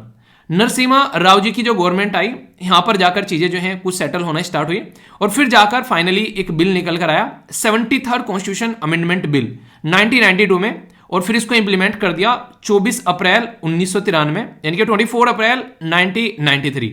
इसीलिए जो स्लाइड मैंने आप लोगों को स्टार्टिंग में दिखाई थी, इसके ऊपर 24 अप्रैल जो है वो पंचायती राज डे के रूप में यहां पर सेलिब्रेट किया जाता है। ये इतना हिस्टोरिक डे है कि आप लोग इसको कंपेयर नहीं कर सकते किसी भी चीज के साथ में। मतलब इसकी इंपॉर्टेंस आप लोग समझिए कि हमारे देश के जो गांव हैं उनमें पावर मिल गई, उनको अपनी गवर्नमेंट बनाने की पावर मिल गई, उनको अपने खुद के डिसीजन लेने की पावर मिल गई। तो इसलिए इस डे को नेशनल पंचायती राज डे के रूप में हम लोग सेलिब्रेट करते हैं। यानी कि महात्मा गांधी जी के द्वारा जो बातें बोली गई थी उस चीज को यहां पर एक तरीके से बोल सकते हैं कि जीवन मिल गया, जो कि अब तक ये ठंडे बस्ते में पड़ी हुई थी। तो ऐसे आप लोग यहां पर इसको कनेक्ट करके देख सकते हैं। तो जीवन दान मिल गया, यानी कि उसको सांस मिल गई, जो कि अब तक कोई पूछ भी नहीं रहा था। ये आप लोगों के लिए काफी इंपॉर्टेंट है, जो कि समझिएगा। ये सारी की सारी चीजें अगर मैं आप लोगों से बोलूं, मैंने पॉलिटी में बकायदा पढ़ा रखी है 2 लेक्चर लेके। पंचायती राज सिस्टम के ऊपर मैंने 2 लेक्चर लिए हैं, पार्ट 1 पार्ट 2 में। और अच्छे से डिटेल में अगर समझना चाहते हैं तो उसके ऊपर जाकर एक बार नजर डाल लेना, पंचायती Raj system by Veer search करना, सारी बातें आप लोगों के सामने एक एक कर खुलकर आ जाएगी। कोई डाउट आप लोगों को देखने को नहीं मिलेगा। एक ओवरव्यू तो मैंने यहां पर दे दिया आप लोगों को, पर और डिटेल में बिल्कुल प्रोसीजर में समझेंगे तो वहां पर बकायदा लेक्चर है पूरा, ठीक है। सिग्निफिकेंस क्या है 73rd कॉन्स्टिट्यूशन अमेंडमेंट, जो कि 1992 में आया। अब यहां से आप लोग समझिएगा और अच्छे चीजों को समझ पाएंगे। जब भी कोई चीज हमारे संविधान में नई ऐड की जाती है तो उसके पीछे कुछ आप लोगों को पैटर्न देखने को मिलेगा। मतलब क्या सिग्निफिकेंस है उसका? सबसे पहले तो इसको पार्ट 9 में रखा गया। पार्ट 9 संविधान के अंदर में इसको डाला गया। पार्ट 9 के साथ साथ में आप लोगों को यहां पर कुछ आर्टिकल ऐड करने पड़े। तो आर्टिकल 243 में पंचायत आप लोगों को देखने को मिलेगी। आर्टिकल 243 में पंचायत है। इतना फोकस देके क्यों बोली मैंने ये बात कि आर्टिकल 243 में है? क्योंकि आर्टिकल 243 में ओनली पंचायत नहीं है, इसके अंदर में अमेंडमेंट करके कई सारी चीजें टाइम टू टाइम पे ऐड की कर दी गई है। सबसे पहले तो याद रखिएगा, जो पार्ट 9 मैंने बोला है, इस पार्ट 9 में आप लोगों को पंचायत देखने को मिलेगी। पार्ट 9 के आगे जब आप लोग 9A लगा देंगे तो इसके अंदर में आप लोगों को म्युनिसिपैलिटी देखने को मिलेगी। इसी के साथ में अगर आप लोग आगे चलकर इसके अंदर में 9B लगा देंगे, इसी के अंदर आप लोगों को कोऑपरेटिव सोसाइटीज देखने को मिलेगी। यानी कि पार्ट 9 के अंदर में ही पंचायत, म्युनिसिपैलिटी और कोऑपरेटिव सोसाइटी, ठीक है। तो यानी कि PMC याद रख लेना आप लोग, यानी कि फिजिक्स केमिस्ट्री मैथ होता है ना, फिजिक्स मैथ केमिस्ट्री के नाम से याद रख लेना, ये आप लोग इसको याद रखेगा, ठीक है। मतलब कि पता होना चाहिए आप लोगों को। आर्टिकल 243 के अंदर ही, आर्टिकल 243 में जब हम लोग स्टार्ट करेंगे तो इसमें ए से स्टार्ट करेंगे, 243A, फिर आगे तो ओ तक का तो आप लोगों को पंचायती राज सिस्टम है। फिर ओ से आगे जब चलेंगे, पी से लेके ZG तक का आप लोगों को यहां पर म्युनिसिपैलिटी देखने को मिलेगी। और इसके आगे भी फिर ZH से लेके यहां पर, जब यहां पर ZT तक जाएंगे, इसी के आगे 243 के आगे, इसी में आप लोगों को यहां पर फिर आगे चलकर कोऑपरेटिव सोसाइटी देखने को मिलेगी। यानी कि सारा का सारा माल मसाला जो है यहां पर जो लोकल गवर्नमेंट के बारे में बात की जाती है वो सारी आर्टिकल 243 के अंदर आप लोगों को यहां पर नजर आएगी। तो ये अपने ही आप में काफी इंपॉर्टेंट हो जाता है। अगर कोई आप लोगों से पूछ बैठे ये सारी चीजें कहां हैं, और अभी रिसेंटली ऐड किया गया था यहां पर, ये तो जैसे कि 92nd यहां पर कॉन्स्टिट्यूशन अमेंडमेंट किया गया, उसके बेस पर आप लोगों को देखने को मिला यहां पर कि क्या डाला गया, यहां पर पंचायती राज सिस्टम यहां पर हमारे संविधान के अंदर में डाल दिया गया। 92nd और 1992 में जो अमेंडमेंट नंबर था 73rd कॉन्स्टिट्यूशन अमेंडमेंट था। तो याद रखिएगा 74th कॉन्स्टिट्यूशन अमेंडमेंट लाया गया था सेम साल, यानी कि सेम ईयर में। उससे हम लोगों ने म्युनिसिपैलिटी ऐड कर दी। फिर आगे चलकर फिर हम लोग यहां पर बात करें किसके बारे में, कोऑपरेटिव सोसाइटीज के बारे में। तो उसके बारे में याद रखिएगा कि कोऑपरेटिव सोसाइटी हमने अपने संविधान में यहां पर 97th कॉन्स्टिट्यूशन अमेंडमेंट लेकर आए थे। ये कब आए थे? ये आए थे हम लोग 2011 में। तो रिसेंटली हम लोगों ने यहां पर कोऑपरेटिव सोसाइटी ऐड की और ये एक कोऑपरेटिव मिनिस्ट्री भी हम लोगों ने बना दी, मिनिस्ट्री ऑफ कोऑपरेशन के नाम से, ठीक है। तो ये सारी वो बेसिक चीजें हैं जो कि आप लोगों से पूछी जाएं तो आप लोगों को पता होना चाहिए कम से कम कि हाँ ऐसा कुछ है यार यहाँ पर, ठीक है। थोड़ा सा और डिटेल में अगर मैं जाऊं यहां पर तो याद रखिएगा DPSP के अंदर में भी आप लोगों को कोऑपरेटिव सोसाइटी जो है वो आप लोगों को यहां पर देखने को मिलती है, ठीक है, आर्टिकल 43B के अंदर में। तो ये आप लोग चीजें याद रख सकते हैं। ये सब वो चीजें हैं जिनके बारे में डायरेक्ट क्वेश्चन आप लोगों से पूछे जाते हैं, तो कंफ्यूज मत होना, ठीक है, कल को क्वेश्चन बने। फंडामेंटल राइट में अगर बात करूं तो आर्टिकल 19 के 1 के सी में आप लोगों को देखने को मिलेगा यहां पर ये basically right to form a cooperative society की बात की जाती है, ठीक है। तो बेसिक चीजें हैं सारी। मतलब कहने का ये कि आप लोगों को फंडामेंटल राइट भी मिल गए यहां पर कि आप लोग अपनी कोऑपरेटिव सोसाइटी जो है वो फॉर्म भी कर सकते हैं यहां पर आर्टिकल 19(1) के सी के अंदर में। तो ऐसे आप लोग समझ सकते हैं। एक और छोटी सी बात जो यहां पर मैं बताना चाहूंगा, ये जो चीजें हैं यहां पर जिसके बारे में मैं आप लोगों से बात कर रहा हूं, ये स्टेट लिस्ट के अंदर आप लोगों को देखने को मिलेगी। यानी कि हमारे संविधान के अंदर में 7वें शेड्यूल है, उसके अंदर में 3 लिस्ट हैं, एक है यूनियन लिस्ट, दूसरी स्टेट और तीसरी कॉन्करेंट यानी कि समवर्ती सूची। तो जो केंद्र सरकार की और जो राज्य सरकार की और जो कॉन्करेंट लिस्ट है, इनमें से स्टेट लिस्ट में यानी कि राज्य सरकार के अंदर में ये पावर रहती है इन सब चीजों को देखने की। तो ये वो बेसिक चीजें हैं जो कि आप लोगों को पता होनी चाहिए, ठीक है। तो एक एक पॉइंट जो है वो माइंड में आप लोगों को क्लियर होना चाहिए, जिसकी बेसिक चीजों के बारे में आप लोगों से मैंने बात की है। एक और छोटी सी बात, अगर कोई पूछ बैठे हमारे देश में सबसे पहले पंचायती राज सिस्टम कब आया, तो याद रखिएगा सबसे पहले हमारे देश में पंचायती राज सिस्टम जो है वो राजस्थान में आया। राजस्थान सबसे पहला राज्य था देश के अंदर में जो कि पंचायती राज सिस्टम को इंप्लीमेंट करता हुआ यहां पर नजर आया। और दूसरे नंबर पर जो यहां पर आप लोगों को देखने को मिलेगा वो था आंध्र प्रदेश। हालांकि अब तेलंगाना 2014 से अलग हो गया, पर लेकिन नाम याद रखेगा आंध्र प्रदेश आप लोगों को वहां पर लिखा हुआ मिलना चाहिए, ठीक है। तो ये एक ऐसा क्वेश्चन है जो कि अक्सर आप लोगों से वनडे टाइप एग्जाम में पूछ लिया जाता है। तो फैक्चुअल इंफॉर्मेशन है एक तरीके की, बस ये समझ लेना आप लोग। क्वेश्चन भी आप लोगों से जैसे एग्जाम में डायरेक्ट पूछा जाए, अगर बोले आप लोगों से कि कौन सी ऐसी कमेटी थी जिसने यहां पर बोला कि पंचायती राज सिस्टम को कॉन्स्टिट्यूशनल स्टेटस मिलना चाहिए, Balwant Rai committee, Ashok Mehta committee, GV K Rao committee या फिर LM सिंघवी कमेटी। तो ऐसे क्वेश्चन आप लोगों से ऑलरेडी एग्जाम में पूछा जा चुका है। अभी डिटेल में मैंने आप लोगों को यहां पर बताया कौन सी कमेटी थी, ये थी यहां पर कॉन्स्टिट्यूशनल जो यहां पर रिकग्निशन देने की बात की गई थी LM सिंघवी कमेटी के द्वारा। थर्ड टायर सिस्टम के बारे में पूछे तो वो थी बलवंत राय मेहता कमेटी। 2 टायर सिस्टम के बारे में पूछे तो अशोक मेहता कमेटी।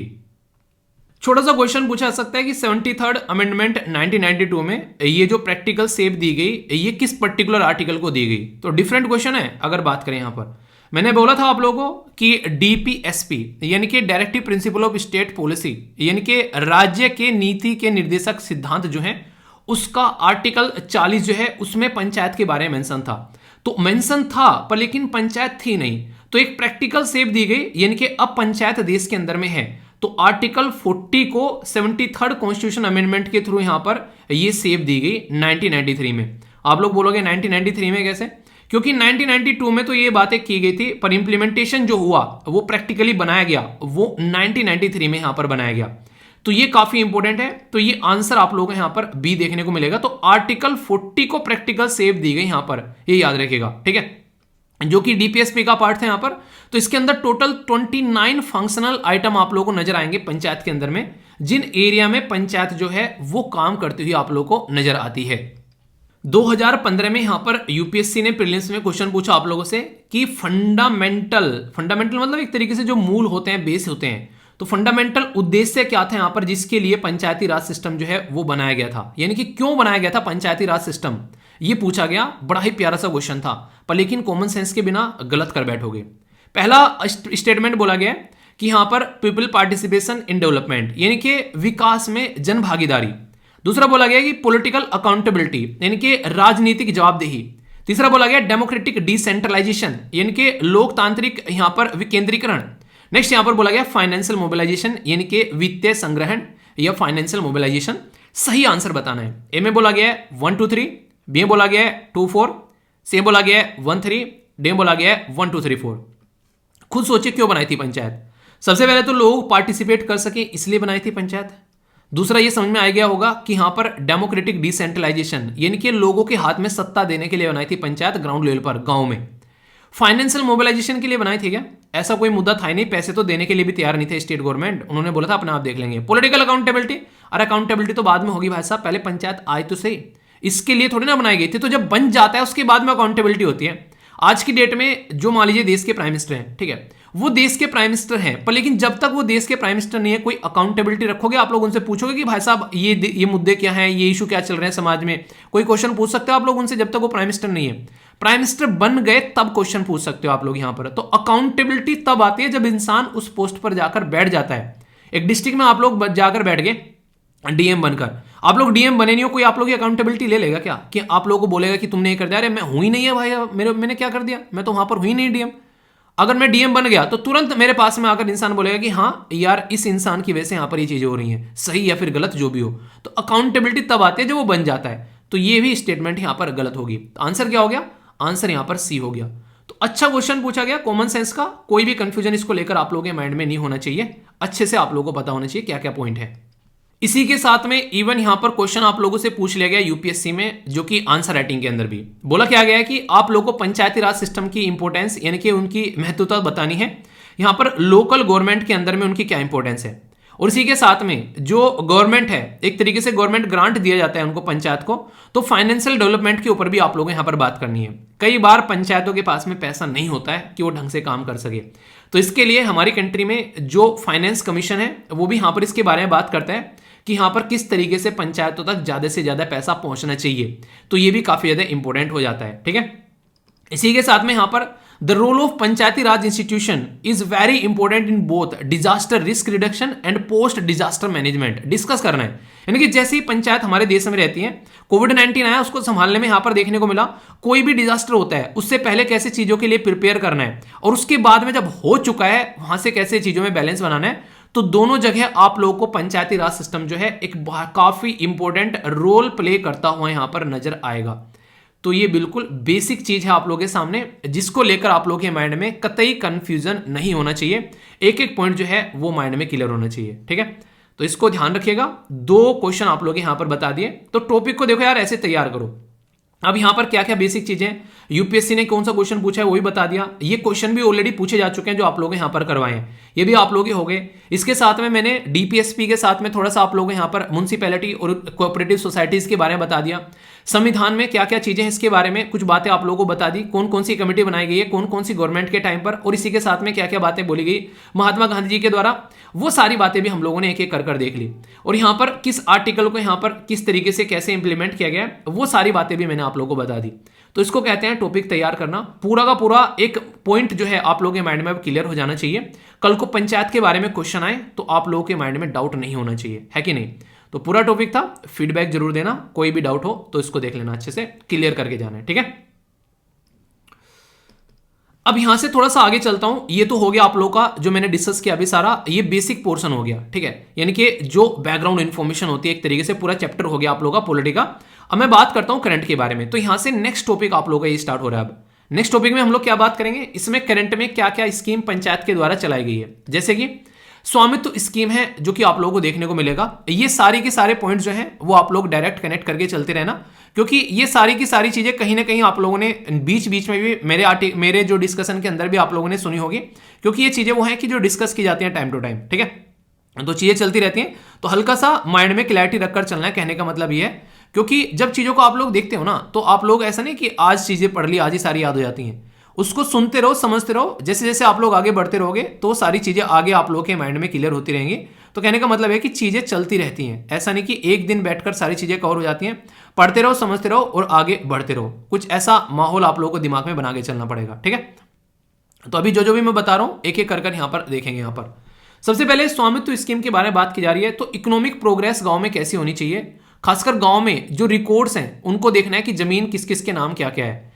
तो दिसंबर 2022 में यहां पर ड्रोन के थ्रू भी यहां पर कंप्लीट किया गया, अराउंड 2 लाख गांव के जो एरिया को कवर किया गया अच्छे से चीजों को ढंग से करने के लिए। तो ये काफी इंपॉर्टेंट है।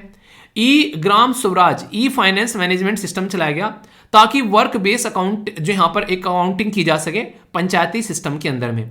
क्योंकि देखिए जब पैसा किसी को दिया जाता है तो फिर काम भी देखा जाता है। जियो टैगिंग इसीलिए लाई गई, क्या हो रहा है कहां पे क्या हो रहा है उसको समझा जा सके। तो एम एक्शन सॉफ्ट के नाम से यहां पर मोबाइल बेस्ड सॉल्यूशन लाया गया। और फोटो आप लोगों ने देखा होगा, अगर किसी आप लोग गांव में पटवारी को या किसी लोकल एरिया में काम करते देखते होंगे, अगर वो कहीं आज की डेट में जाकर कंबल बांट रहा है, ठीक है, आज की डेट में जाकर कहीं पेड़ लगा रहा है, तो वो आप लोगों को देखने को मिलेगा, उसके फोटो खींचता है और फोटो खींच के वो यहां पर कहीं ना कहीं गवर्नमेंट को सेंड करता है। उनके लिए प्रॉपर एक ग्रुप बनाए जाते हैं जहां पर वो अपनी सारी चीजें शेयर करते हैं। तो उसके बारे में इंफॉर्मेशन सरकार तक पहुंचती रहनी चाहिए कि ऐसा कुछ हो रहा है या नहीं हो रहा है।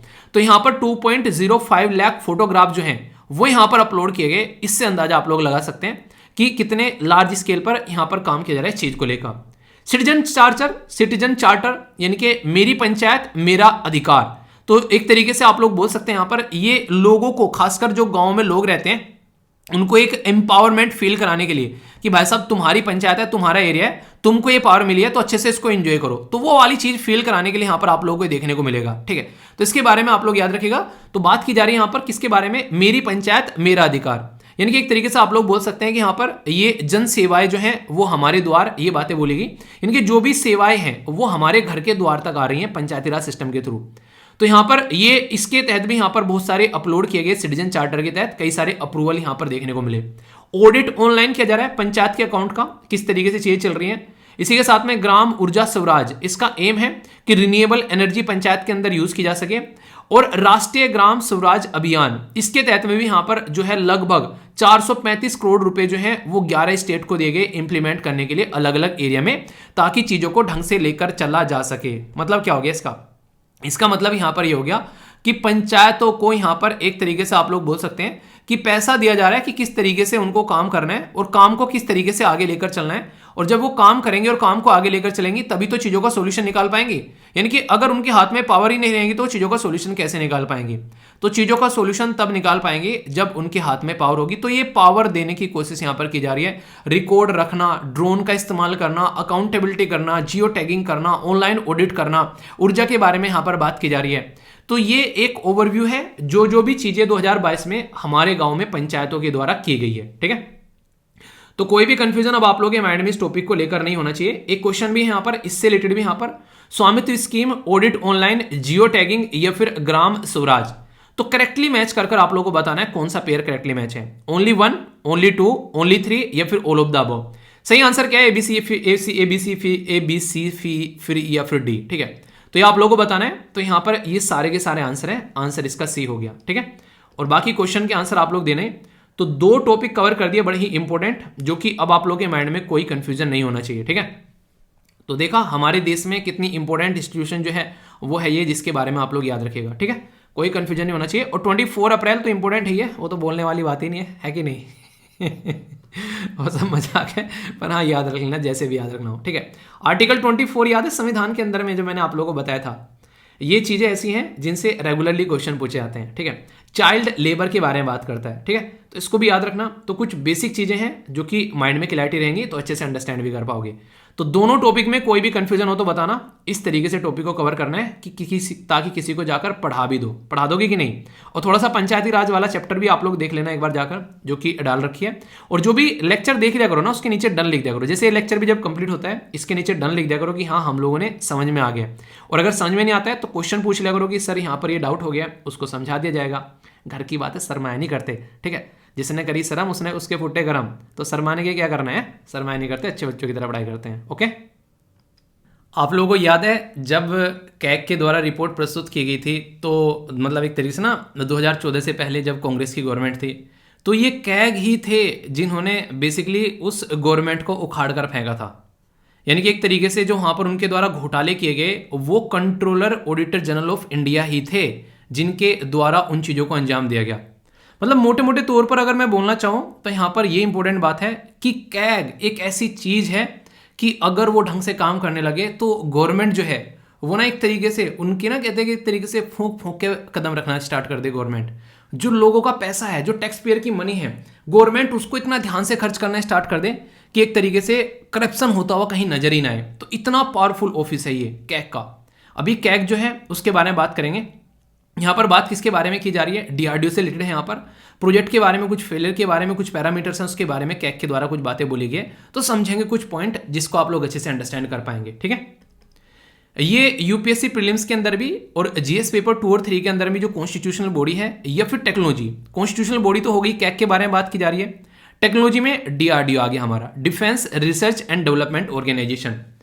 तो यहाँ पर कैग के द्वारा भी यहाँ पर ये बोला गया है कि कई सारे मापदंडों पर जो डीआरडीओ की जो चीजें हैं वो ठीक नहीं चल रही हैं, वो विफल हैं, उसकी एक तरीके से खिंचाई की गई यहाँ पर कि फेलियर है कुछ चीजों में, उतने अचीवमेंट नहीं हो रहे हैं, जैसा यहाँ पर डेवलपमेंट होना चाहिए था वो डेवलपमेंट नहीं हो रहा है। बहुत बड़ी बात है एक ऐसी ऑर्गेनाइजेशन को ये बातें बोल देना कैग के द्वारा कि जो एक बहुत ही रेप्यूटेड ऑर्गेनाइजेशन है हमारे देश के अंदर में। तो कैग ने यहाँ पर ये बातें पब्लिकली सामने निकाल कर आई, इसीलिए मैं इनको डिस्कस भी कर रहा हूँ आप लोगों से। तो सबसे पहले कुछ कैग के बारे में आप लोगों को बताऊं कि कैग आखिर है क्या, जिसको आप लोग शॉर्ट फॉर्म में CAG बोलते हैं। CAG क्या है यहाँ पर, इसको बोलते हैं controller and auditor general of India. ये इतना पावरफुल ऑफिस है कि खुद भीमराव अंबेडकर जी जो कि संविधान के एक तरीके से निर्माता हैं, एक तरीके से एक ड्राफ्टिंग कमेटी के चेयरमैन है जिन्होंने संविधान को ड्राफ्ट किया, उन्होंने ये बोला कि ये जो पर्टिकुलर ऑफिसर है ना, ये इतना पावरफुल ऑफिसर होगा और इतना पावरफुल ऑफिस होगा कि जिन लोगों को हम लोग वोट डालकर पावर में लेकर आएंगे ये उन लोगों की खिंचाई करता हुआ नजर आएगा। यानी कि पार्लियामेंट के जो मेंबर होंगे यहाँ पर एक तरीके से वो क्या खर्च कर रहे हैं, उनका एक्सपेंस क्या है, ये उसके ऊपर नजर रखने का काम करेगा।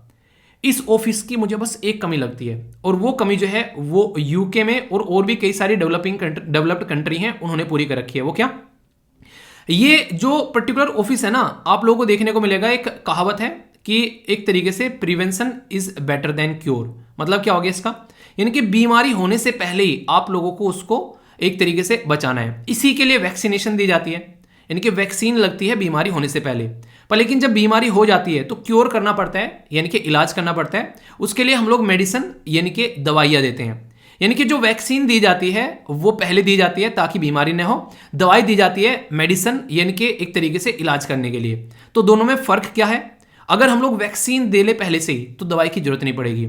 तो हमारी कंट्री में जो ऑफिस है ये तब उसको चेक करने आता है जब गवर्नमेंट जो है पैसा खर्च कर चुकी होती है कि कहाँ उसने खर्च किया, सही किया कि गलत किया, उसके बाद में आकर चेक करते हैं। तो इसलिए कई बार बोलते हैं कैग ऐसा करता है कि फिर पछताए क्या करे जब चिड़िया चुग गई खेत, यानी कि जब चिड़िया खेत चुग गई है, इतने घोटाले हो गए हैं, अब कैग आ रहा है यहां पर, तो उस कैग का मतलब क्या रह गया, ऐसी बातें यहां पर बोली जाती है।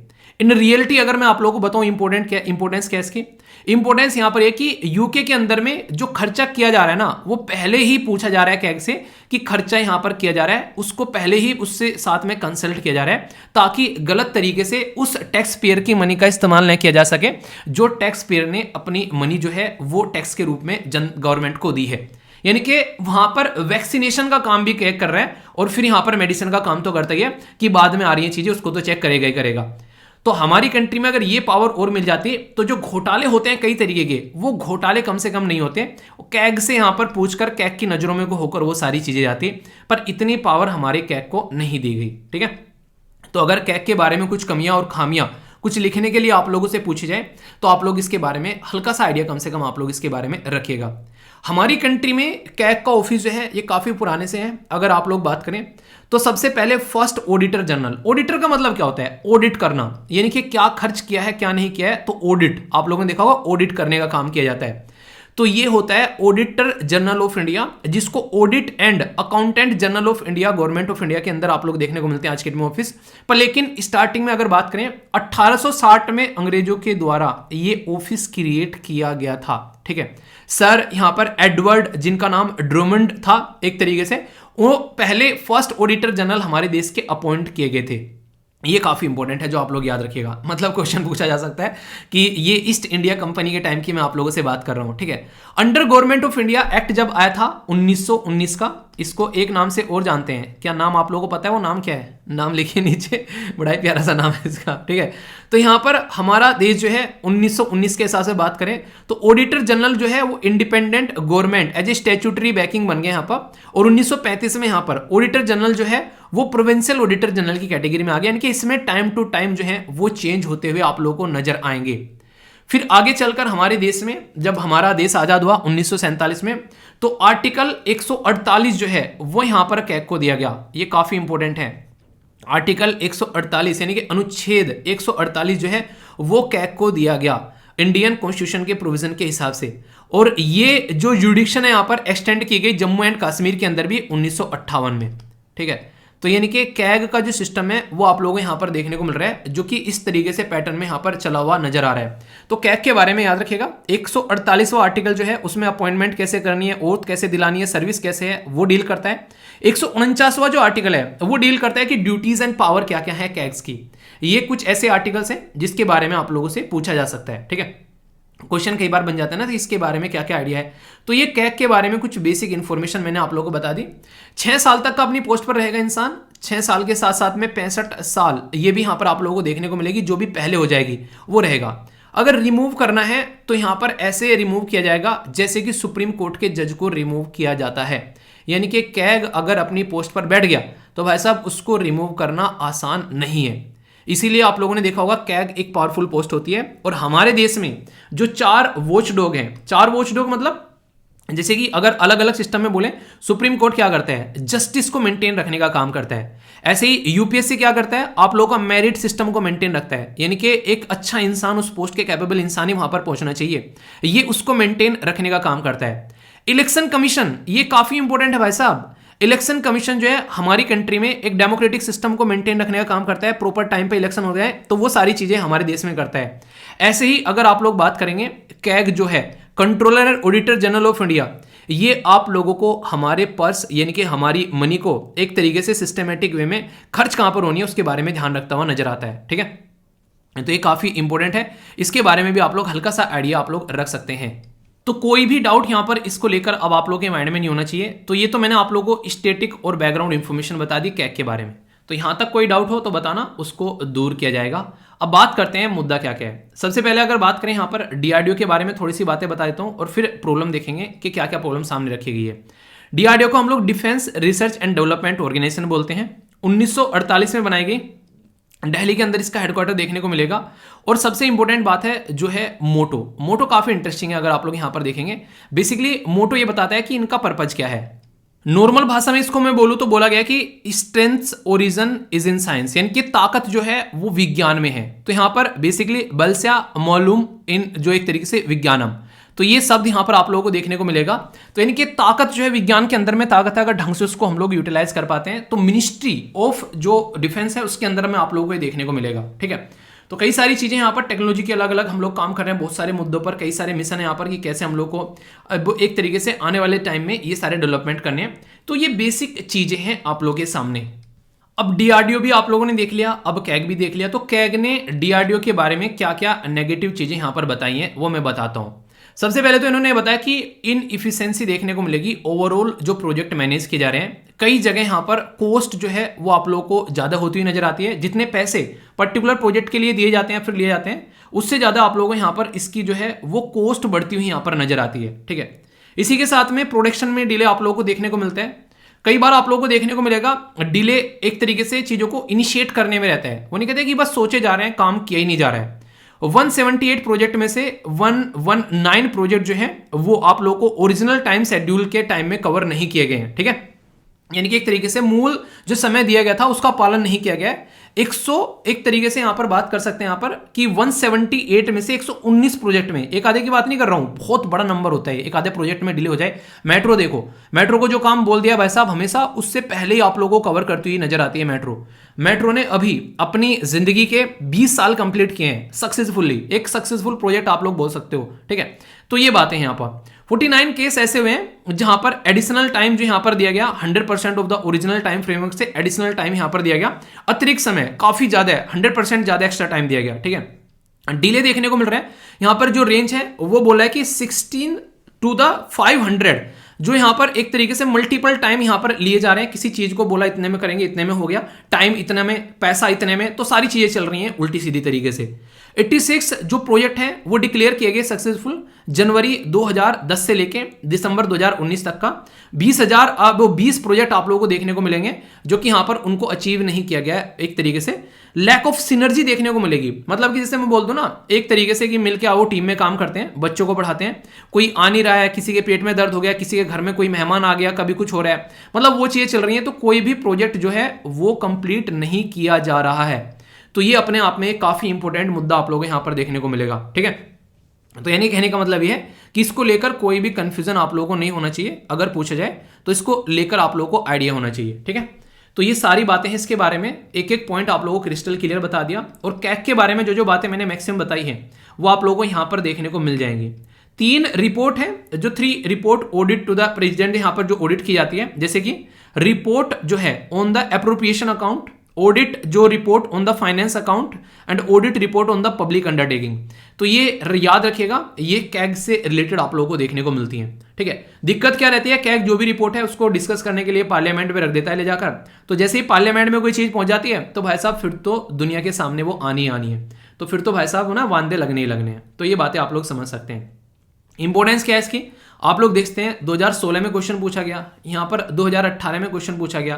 Controller and auditor general of India have a very vital role to play, यानी कि बहुत इंपॉर्टेंट रोल है। एक्सप्लेन करना है कि रिफ्लेक्ट करता है मेथड और the terms of the his appointment as well as the power क्या है इसकी, ये बतानी है। तो नियंत्रक और इसी के साथ में महालेखा जो प्रेक्षक है उसके बारे में ये बेसिक चीजें आप लोगों से पूछी जा रही हैं। ठीक है, कि आप लोगों को बताना है क्या क्या पावर है और क्या क्या चीजें हैं। सेम यहां पर बात की जा रही है कि एक्साइज जो यहां पर एक तरीके से excise of the CAG power in relation to the account of the union and state, जो कि ड्राइव करते हैं आर्टिकल 149 के तहत में। ये आप लोगों को मैंने आर्टिकल ही बताया। तो इसकी जुडिक्शन के बारे में बात की जा रही है। तो ये कुछ कुछ क्वेश्चन आप लोगों से डायरेक्ट पूछे गए जो कि यहां पर इस पर्टिकुलर टॉपिक से यूपीएससी के अंदर में। ठीक है, इसी के साथ में एक और क्वेश्चन आप लोगों के सामने, जैसे यहां पर देखते हैं इसकी लिखावट जो है वो कुछ ज्यादा ही खतरनाक हो गई। चलो पढ़ने की कोशिश करते हैं, मेरा साथ देना। ठीक है मेरे दोस्तों, मेरा साथ देना ताकि इस क्वेश्चन को पढ़ा जा सके ढंग से लगाया था। ये पता नहीं यार क्यों इतना कटाफिटा यहां पर आ गया, ये थोड़ा सा मतलब इन इंडिया अदर देन, ये इंश्योरिंग लिखा हुआ है क्या? Ensuring that public fund are used efficiently and for the, ये होगा यहां पर efficient and for the intended purpose I think. ठीक है, what is the importance of the office of controller and auditor general. ठीक है, ये तो समझ में आ गया। तो मतलब कि जो एक तरीके से जो फंड के लिए तो हम लोग जानते हैं, पर लेकिन उसके अलावा और क्या क्या इंपॉर्टेंस है उस ऑफिस की, ये क्वेश्चन है आप लोगों के सामने। ठीक है, तो पहली जो स्टेटमेंट है यहां पर बोला गया, कैग जो है वो एक्सरसाइज करता है यहां पर exchequer control on the behalf of the parliament when the president of India declare national emergency और फाइनेंशियल इमरजेंसी। कैग को पावर मिल गई जब नेशनल इमरजेंसी और फाइनेंशियल इमरजेंसी है, ऐसा कुछ है क्या? बिल्कुल गलत स्टेटमेंट है यहां पर। ठीक है, चलो ये स्टेटमेंट गलत हो गई, तो पहला स्टेटमेंट गलत हो गई और दूसरी स्टेटमेंट गलत हो गई। देखा, तो ऐसे हो जाता है आधा काम तो। कैग जो है वो जो कैग रिपोर्ट जो है, कैग रिपोर्ट ऑन द ये एग्जीक्यूशन ऑफ प्रोजेक्ट और प्रोग्राम। ठीक है ना, प्रोजेक्ट और प्रोग्राम। ठीक है, सही समझ में आ रहा है ना? कुछ गड़बड़ कर रहा हूं तो बता देना। By project and programme by the ministries are, ये क्या लिखा हुआ है? By the ministries are. ठीक है, डिस्कस्ड है ना शायद, डिस्कस्ड, हाँ डिस्कस है बाय द पब्लिक अकाउंट जो यहां पर कमिटी हो गई है। ठीक है, तो ये आप लोगों को देखने को मिल रहा है। तो ये स्टेटमेंट जो है ये यहां पर बोली गई है, तो ये स्टेटमेंट सही है कि कैग जो रिपोर्ट है वो प्रोजेक्ट में जो भी होता है, क्या क्या चीजें हैं वो डिस्कस की जाती है पब्लिक अकाउंट कमेटी के द्वारा। ये स्टेटमेंट बिल्कुल करेक्ट है। ठीक है, इसी के साथ में यहां पर बात की जा रही है, information from CAG report can be used. ठीक है, can be used by investigating agencies to the press charge against the who, जो एक तरीके से have violated the law while managing the public finance. ठीक है, तो हाँ बिल्कुल ठीक है कि उसकी रिपोर्ट जो है वो इस्तेमाल की जाती है, इसीलिए तो यहाँ पर जो घोटाले हुए उस टाइम पर वो कंडीशन देखने को मिली थी, वो सारी सिचुएशन। नेक्स्ट बोला गया कि while dealing with the audit and accounting of government companies, CAG has certain judicial power to prosecute that who prosecute दो एक तरीके those who violate the law. ठीक है, तो ये है बेसिकली। सबसे इंपॉर्टेंट बात यह है कि कैग जो है उसके पास में ये पावर नहीं होती कि वो प्रोसिक्यूट करेगा, वो बस अपनी रिपोर्ट रख देगा, उसके बाद में जो भी दंगल हो रहा है, जो भी डांस हो रहा है वो करते रहो, उसको कोई फर्क नहीं पड़ रहा है, वो अपना काम करके निकल गया। अब आप लोग देखो क्या सही है क्या गलत है, वो आप लोग डिसाइड करते रहो। तो ये स्टेटमेंट गलत हो गई, तो आंसर क्या हो गया? आंसर यहाँ पर सी हो गया। ठीक है, थैंक यू मेरा सपोर्ट करने के लिए। ये कई बार ना ऐसा रहता है कि ये कटिंग करते टाइम ये थोड़ी सी दिक्कत हो जाती है, पर कोई नहीं, समझ में आ गया ना? क्या कह रहे हो कि हाँ ले दे के आ गया समझ में।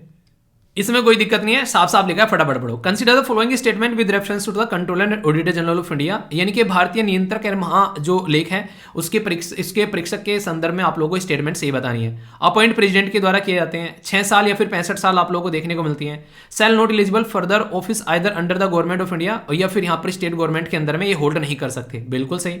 3 रिपोर्ट के बारे में बताया था, तो आंसर क्या होगा? ओनली 2, ओनली 3, ऑल 4 या फिर नन। सही आंसर क्या है? सही आंसर है 4। ठीक है, सही है ना? बिल्कुल, हाँ बिल्कुल सही है। ऐसे ऐसे सही करोगे ना तो नंबर 0 आएंगे। इनकरेक्ट पूछा गया है, ठीक है, ध्यान रख लेना, सुधार दूंगा। क्वेश्चन पढ़ाने के बाद भी गलत करोगे, ढंग से पढ़ोगे नहीं, ठीक है। तो इनकरेक्ट पूछा गया, इसका मतलब क्या हो गया? इसका मतलब ये हो गया कि none of the above answer हो गया डी। क्यों? क्योंकि सारी की सारे पढ़ाए हैं, सारे के सारे करेक्ट हैं ये। ओके, तो इसलिए कहता हूं कि ध्यान, चक्षु, आंखें खोल कर जाया करो मेरे दोस्त। तो क्या क्या पढ़ लिया हम लोगों ने इस टॉपिक के अंदर में? हम लोगों ने डीआरडीओ के बारे में पढ़ा, हम लोगों ने कैक के बारे में पढ़ा, पूरा डीआरडीओ के बारे में मैंने भी आप लोगों को बता दिया, कैक की भी बेसिक इन्फॉर्मेशन मैंने आप लोगों को बता दी, क्या क्या इशू थे वो सारी बातें बता दी, यूपीएससी ने क्या क्वेश्चन पूछा है वो बता दी, एक क्वेश्चन फ्रेम भी किया गया, यूपीएससी के द्वारा मेंस में क्या पूछा गया वो बता दिया, कि टॉपिक तैयार हुआ कि नहीं हुआ। ऐसे तैयार करने हैं मजे में टॉपिक को, ठीक है, मजामा है, ऐसे ऐसे करना है, ठीक है। फीडबैक दे दिया करो, अगर कहीं पर कोई डाउट है तो पूछ लिया करो, ठीक है। तो ये था पूरा टॉपिक, बताना जरूर कोई दिक्कत परेशानी हो तो। ये टॉपिक स्टार्ट करने से पहले मैं आप लोगों को इस टॉपिक की ग्रेविटी बताता हूँ कि इस टॉपिक की इंपॉर्टेंस क्या है, तब आप लोगों को इसको सुनने में और ज़्यादा मजा आएगा। आप लोग यहाँ पर ये क्वेश्चन पढ़िए, इस क्वेश्चन में क्या लिखा है? इस क्वेश्चन में लिखा है कि डीप ओशन मिशन, यानी कि deep ocean mission the torch bearer of India blue economy, यानी कि जो हमारे देश की जो ब्लू इकोनॉमी है उसके लिए एक टॉर्च बियरर है। यानी कि कहने का मतलब यहाँ पर क्या है कि जो समुद्र के अंदर से जो रिसोर्सेज हम लोग निकाल कर लेकर आ रहे हैं, एक तरीके से उस पर कितने सारे लोग डिपेंडेंट हैं। हमारे देश के कोस्टल एरिया के बारे में अगर बात करो, ये मछली पालन के ऊपर कितने सारे लोग डिपेंडेंट हैं, कितने सारे लोगों को जॉब मिलती है।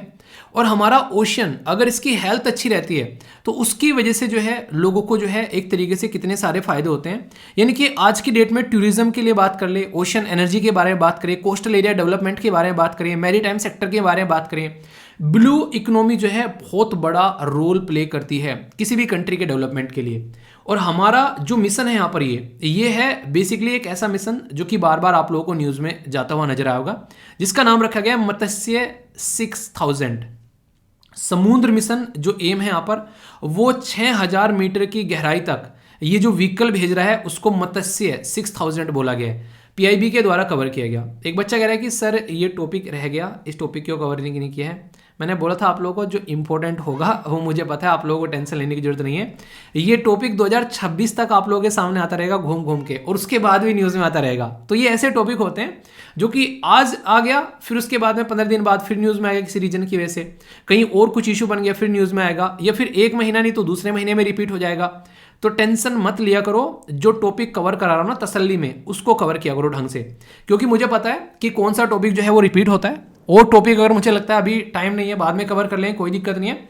अगर रेगुलरली आप लोग लेक्चर देख रहे हैं तो आप लोगों को कुछ नहीं छूटेगा। और अगर आप लोग मौसमी मेंढक हैं कि आज आ गए और कल वे भाग गए, तो यार फिर तो यार मैं कुछ कर नहीं पाऊंगा, ठीक है। प्रॉपर सिस्टमेटिक वे में हिंदी और इंग्लिश में पीपीटी मिल जाएगी आप लोगों को, टॉपिक की क्वेश्चन मिलेंगे, आंसर राइटिंग का क्वेश्चन मिलेगा, यूपीएससी में क्या क्या चीजें पूछी जा चुकी हैं अब तक इस टॉपिक से रिलेटेड वो भी कुछ कुछ बातें मैं करूंगा।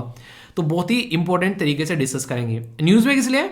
मिनिस्ट्री ऑफ अर्थ साइंस के द्वारा ये बातें बताई जा रही है कि समुद्रयान जो मिशन है वो कहीं ना कहीं 2026 तक का जो है साकार होता हुआ नजर आएगा।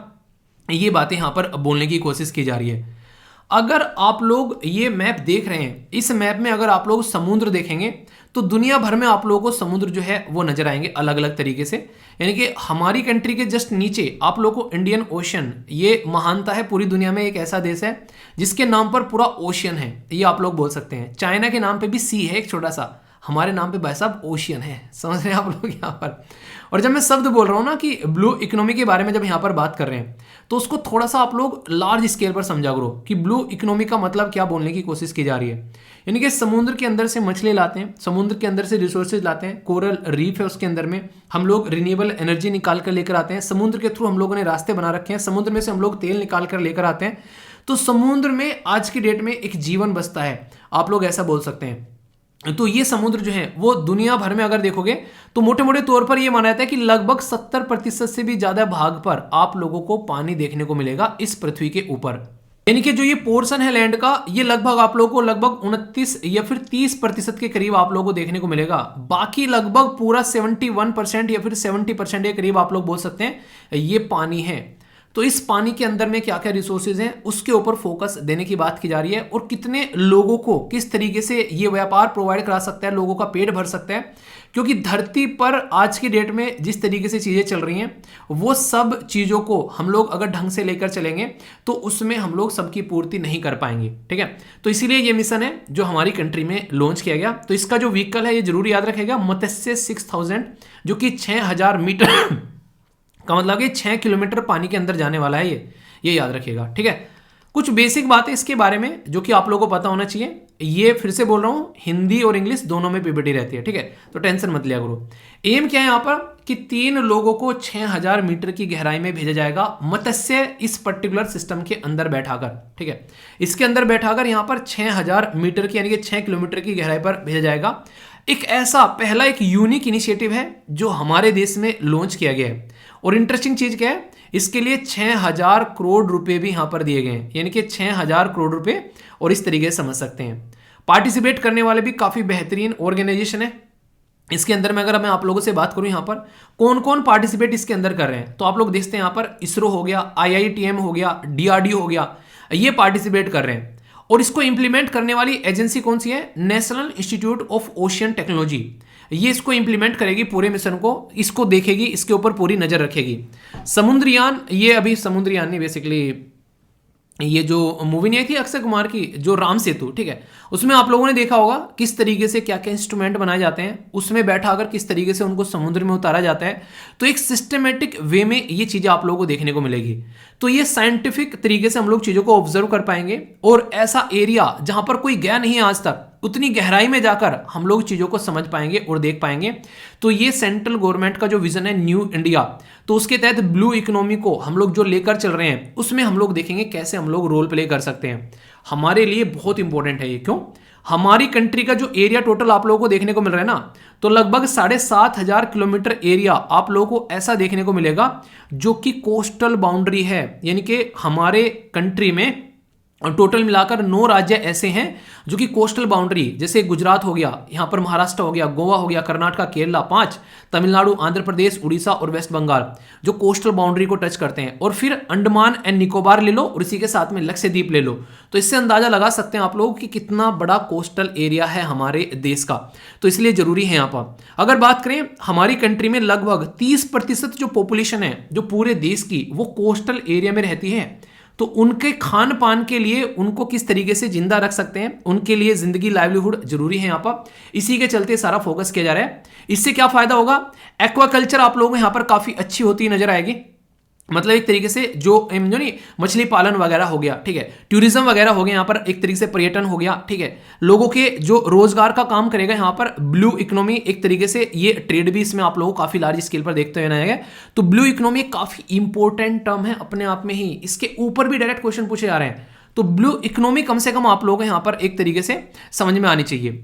ब्लू इकोनॉमी की डेफिनेशन वर्ल्ड बैंक क्या बोलता है, अगर मैं आप लोगों को बोलूं कि ब्लू इकोनॉमी की डेफिनेशन क्या है, तो वर्ल्ड बैंक पता है क्या बोलता है, बोलता है sustainable use of ocean resources for economic growth. यानी कि सस्टेनेबल का मतलब क्या होता है कि हम लोगों ने अपने फायदे के लिए यूज कर लिया और आगे आने वाली जनरेशन के लिए भी उसको छोड़ दिया। वो यानी कि सस्टेनेबल यूज ऑफ जो ओशियन के जो रिसोर्सेज हैं, यानी कि मछली वगैरह, तेल वगैरह जो भी हम लोग निकाल रहे हैं वहां से, इंप्रूव करने के लिए लाइवलीहुड एंड जॉब, जो कि यहां पर प्रिजर्व करे health of the ocean also. तो ये खुद वर्ल्ड बैंक ने इसकी जो है डेफिनेशन दे रखी है। तो यहां से अंदाजा लगा सकते हैं कि यूज भी करना है, पर लेकिन आनन फानन में, यानी कि टूट पड़ना है और उसको बर्बाद कर देना है। यूज इस तरीके से करना है ताकि आप लोग अपना काम निकाल सको और आने वाली जो जनरेशन है उसके लिए भी कुछ चीजें जो है वो बच के यहां पर रह जाए। तो ये पर्टिकुलर मिशन है जिसको आप लोग यहां पर समुद्रयान, जैसे गगनयान है ना, उसमें बेसिकली स्पेस में जाने के लिए, ऐसे यहां पर समुद्रयान रखा गया है। कोई यहां पर अपना हम लोग खुद एक सिस्टम लेकर जाएंगे ओशियन के बिल्कुल लो लेवल पर, देखा ना, मैंने बोला था जैसे कि आप लोगों ने मूवी देखी है समुद्र, वो बेसिकली जो राम सेतु वाली, वो वाली सेम आप लोगों को यहाँ पर देखने को मिलेगा। सबसे खतरनाक चीज जो है जो यहाँ से निकाल के लाई जा सकती है वो है पॉली मेटेलिक नेड्यूल। ये एक तरीके से मैग्नीज नेड्यूल है जो कि काफी इंपॉर्टेंट है, काफी कॉस्टली है और काफी लार्ज स्केल पर इंडियन ओशन के अंदर देखने को मिलते हैं। पर ध्यान रखना है ये निकालते हुए कि समुद्र की तलहटी में जाकर वहां का इन्वायरमेंट खराब नहीं करना है, क्योंकि हम लोग ऑलरेडी पृथ्वी को पोल्यूट कर चुके हैं, एयर को पोल्यूट कर चुके हैं, आसमान में दुनिया भर की डिब्री देखने को मिलती है आज की डेट में, जिसको लेकर काफी सारे इश्यूज ऑलरेडी मैं डिस्कस कर चुका हूं। तो आने वाले टाइम में कुछ ऐसा नहीं होना चाहिए, तो ध्यान में रखकर ये काम करना है। तो इसके ऊपर ध्यान भी रखा जाएगा इंटरनेशनल ऑर्गेनाइजेशन के द्वारा भी। मिनिस्ट्री ऑफ अर्थ साइंस का ये पायलट प्रोजेक्ट है, 6000 की गहराई तक जाएंगे, लगभग 72 घंटे तक यहां पर इसके अंदर चीजें आप लोगों को देखने को मिलेगी। एक्सपेक्ट किया जा रहा है कि यहां पर बिकम होगा एक रियलिटी आगे, हालांकि ये अभी जो कंप्लीट नहीं हो पा रहा है, आगे आने वाले टाइम में 2024 में अब बोल रहे हैं कि यहां पर कहीं ना कहीं इसको हम लोग 26 में रियलिटी में लेकर आते पाएंगे। ठीक है, हमारे देश में नेशनल जो national institute of ocean technology है वो यहां पर इसको कंट्रोल करता हुआ नजर आएगा। छोटा सा क्वेश्चन आप लोगों से, ये कहां पर लोकेटेड है? इतना हिंट दे देता हूं कि किसी न किसी कोस्टल एरिया पे लोकेटेड है। अरे सर, कोस्टल एरिया में तो 9 राज्य आते हैं, ऐसे थोड़े ना मजाक 9 ऑप्शन तो एग्जाम में भी नहीं होते हैं। चलिए 4 ऑप्शन देता हूं। ये ईस्ट कोस्ट वाले किसी राज्य में आप लोगों को देखने को मिलेगा। मतलब क्या हो गया? मतलब यहां पर ये हो गया कि या तो ये बेसिकली आंध्र प्रदेश, तमिलनाडु, उड़ीसा या फिर वेस्ट बंगाल, इनमें से किसी एक में। अब तो आंसर दे दो, अब तो हल्का हो गया क्वेश्चन, 4 ऑप्शन है अब तो है। फिर से इसके बारे में कुछ बेसिक इंफॉर्मेशन याद रखिएगा। डिजाइन किया गया है यहाँ पर 6000 मीटर नीचे जाने के लिए, यानी कि 6 किलोमीटर नीचे जाने के लिए इसको डिजाइन किया गया है। 3 लोगों को लेकर जाएगा, 1 पायलट और 2 साइंटिस्ट, जो कि देखेंगे जैसे गगनयान हम लोग यूज कर रहे हैं। ड्यूरेशन 12 घंटे है, वैसे 16 घंटे भी आप लोगों को देखने को मिल सकता है, तो उसी टाइम पर देखा जाएगा कैसे चीजें होने वाली हैं। अगर बात करें यहाँ पर तो ये रेडी है 2024 में लॉन्च करने के लिए। ओनली 5 अदर कंट्री अब तक ऐसा अचीवमेंट कर पाई है। तो हमारे देश में जो अचीवमेंट होगा तो हम लोगों के एक तरीके से ना हमारी जो साख है उसमें एक और पंख लगाता हुआ ये नजर आएगा कि हाँ, इंडिया ने ये अचीवमेंट भी कर दिया है। तो हमारी कंट्री का एक नया अचीवमेंट आप लोगों को यहां पर ये देखने को मिलेगा। ठीक है, तो ये बेसिक चीजें हैं जिसके बारे में आप लोग याद रखिएगा। वैसे यहां पर ये सारी बातें मैंने आप लोगों को यहां पर बता दी है, कोई कंफ्यूजन इसको लेकर अभी नहीं होना चाहिए। अगर कंफ्यूजन होगा तो उसको दूर करना है।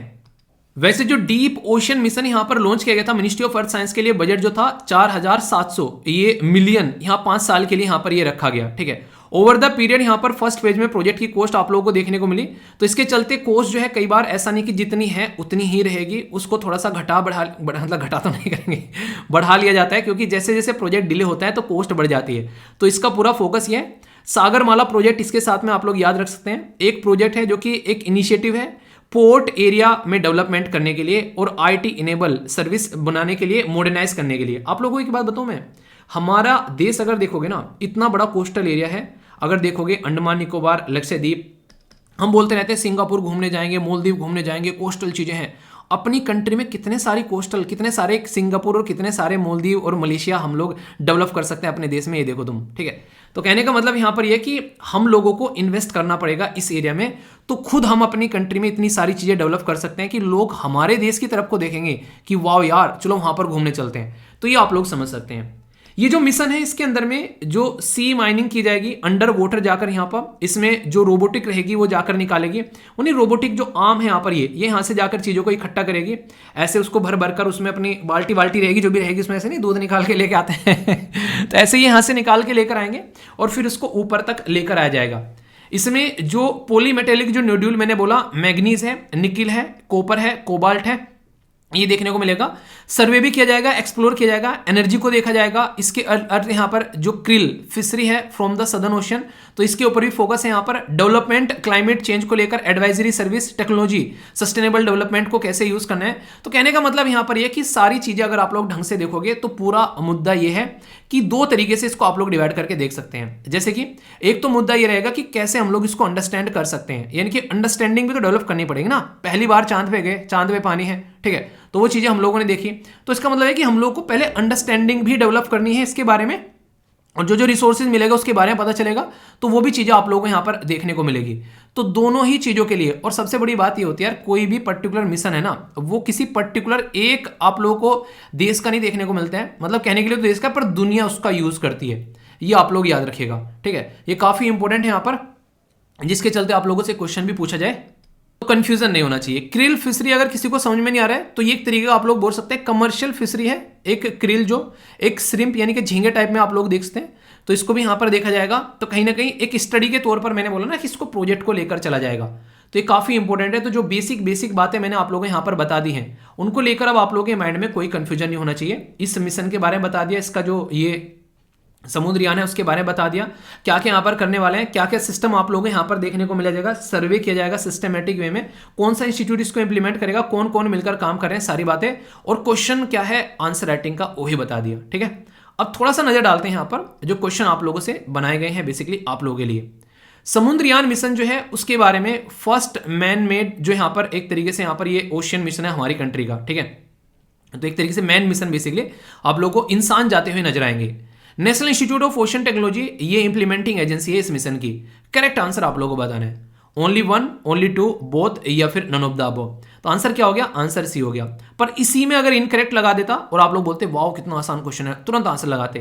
ध्यान से पढ़ना है मेरे दोस्त, एग्जाम में गलत ना कर देना यार, दर्द होता है जब पढ़ी हुई चीजें भी गलत हो जाती हैं। उसमें दर्द नहीं होता है कि पढ़ा नहीं है ठीक है कोई बात नहीं है, पढ़ी हुई चीजें गलत करके आओगे तो बहुत दर्द होगा। ठीक है, याद रखना।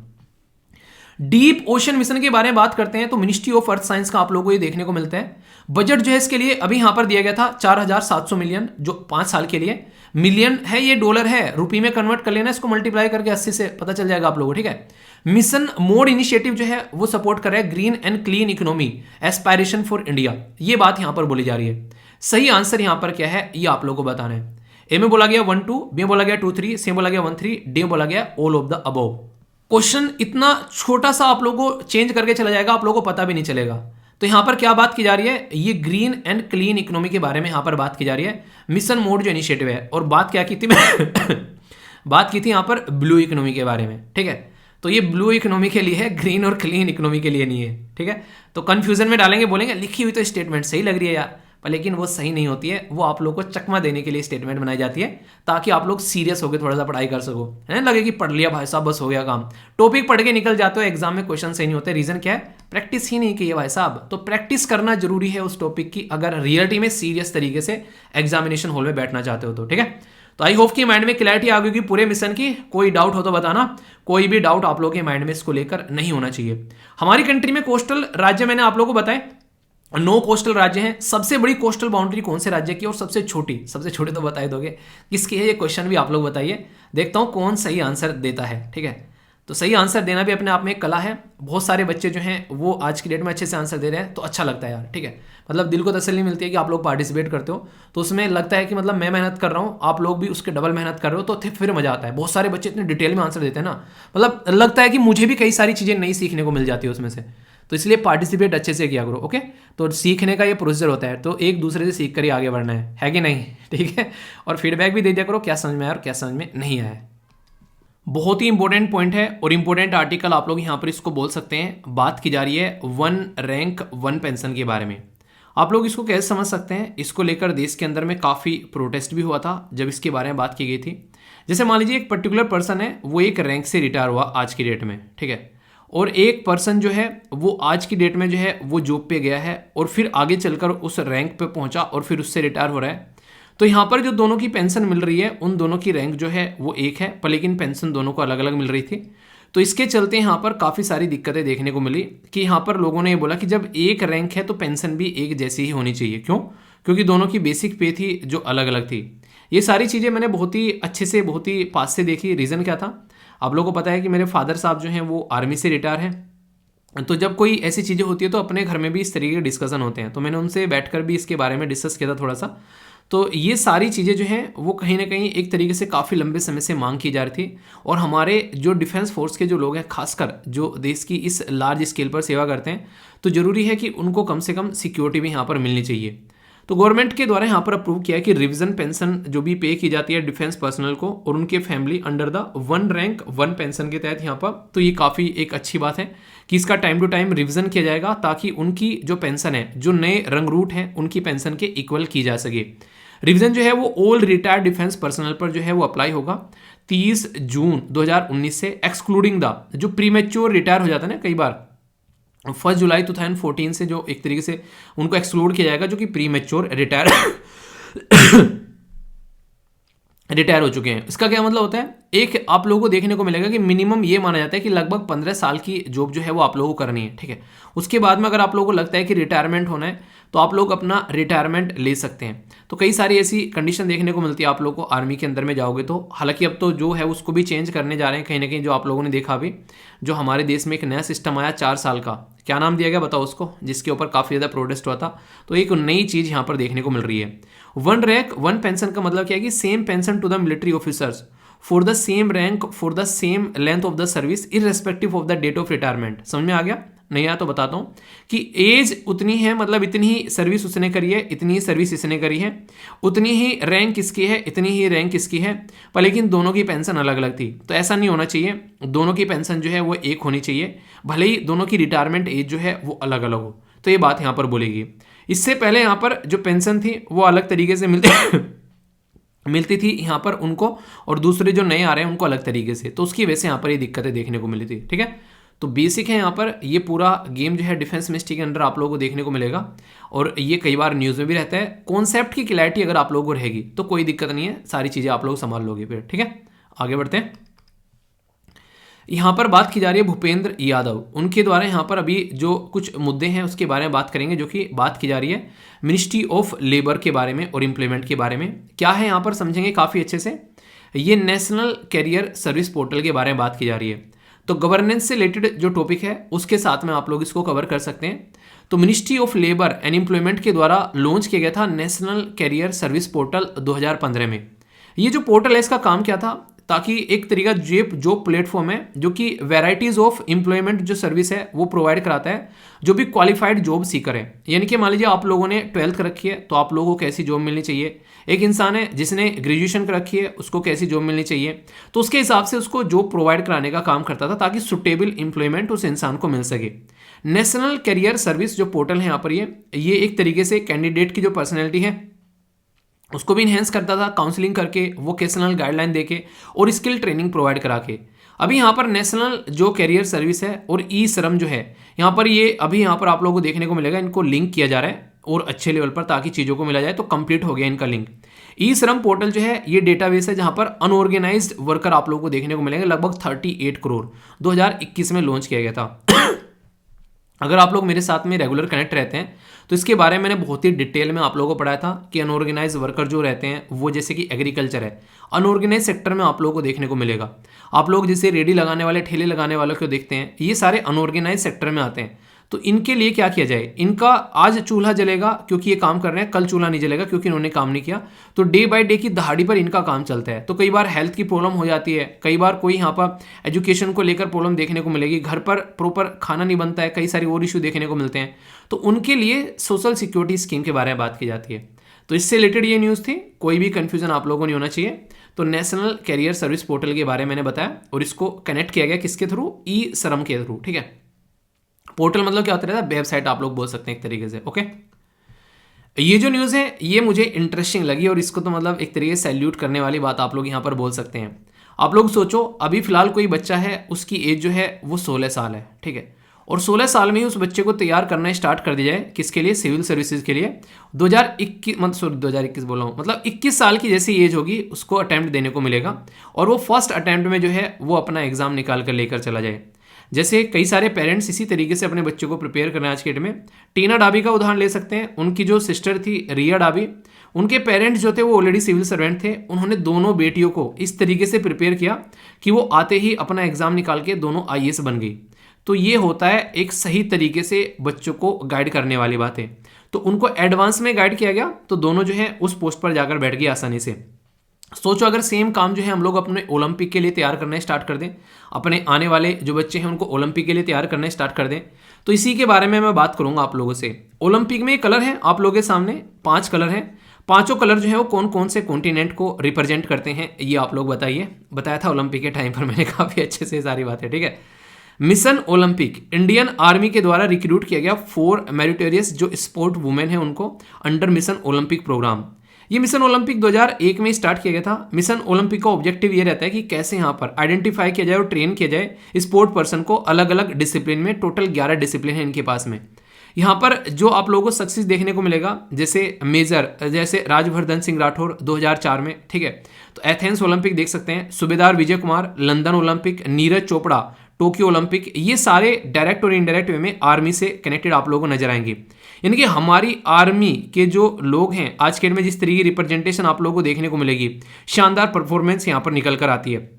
तो इंडियन आर्मी जो है अब यहाँ पर 5 ट्रेनिंग नोट्स जो है state of art army sport जो यहाँ पर इंस्टीट्यूट है वो और यहाँ पर देखने को मिलेंगे, यानी कि और ज़्यादा लोगों को ओलंपिक में आर्मी की साइड से रिप्रेजेंटेशन आप लोगों को देखने को मिलेगी। तो ये अपने ही आप में एक तरीके से सैल्यूट करने वाली बात है, ठीक है। नीरज चोपड़ा और इसी के साथ में विजय कुमार और यहाँ पर मेजर राजवर्धन सिंह राठौर, इनके तीनों के गेम्स के नाम आप लोगों को बताने हैं। नीरज चोपड़ा का तो पता ही होगा, ताज़ा ताज़ा अभी नया है, बासी भी नहीं हुआ ज़्यादा, ठीक है, मतलब ज़्यादा पुराना नहीं है। अब यहाँ पर इनके दोनों के कम से कम आप लोगों को पता होने चाहिए, ठीक है। तो ये आर्मी के जवान हैं सारे के सारे, यहाँ पर आप लोग रिजल्ट देख सकते हैं। ऐसा रिजल्ट सोचो आगे निकल कर आएगा तो कैसा रहेगा, तो इस तरीके से प्रिपरेशन करनी है, ठीक है। तो ये मैंने जो यूपीएससी का उदाहरण दिया उसको नेगेटिव तरीके से मत लेना कि सर हमने तो तैयारी नहीं की, अब यूपीएससी नहीं निकलेगा। क्या निकलेगा मेरे दोस्त, अपने ऊपर ट्रस्ट रखो, भरोसा रखो, अपने ऊपर भरोसा रख के अगर चलोगे ना और सही डायमेंशन में अपने चीज़ों को लेकर चलोगे तो रिजल्ट जरूर आएगा। डिसिप्लिन एक ऐसा खतरनाक हथियार है ना यार, उसके सामने सारी चीज़ें धारस आई हैं। अगर आप लोग मॉर्निंग में सही टाइम पर उठकर अपना शेड्यूल फॉलो करते हो, मॉर्निंग में ही करंट अफेयर निपटा लो। आप लोग देखो यहाँ पर 8 बजे तक आप लोगों का करंट अफेयर जो है वो फिनिश हो जा रहा है, ठीक है। इस तरीके से सारी चीज़ें आप लोगों की कवर की जा रही है। अगर ये सिस्टमेटिक वे में आप लोग कवर कर ले रहे हो तो फिर कोई भी टेंशन आप लोगों को नहीं है, सही तरीके से आप लोग अपना रिवीजन भी कर पाओगे और एक अच्छा रिजल्ट लाओगे। तो अच्छे से फोकस कर चीज़ों को चलना है, ठीक है। एक और न्यूज़ है यहाँ पर, ये बेसिकली बात की जा रही है स्पोर्ट जो यहाँ पर मिनिस्टर हैं अनुराग जो सिंह ठाकुर, उनकी साइड से अगर देखेंगे तो बात की जा रही है खेलो इंडिया।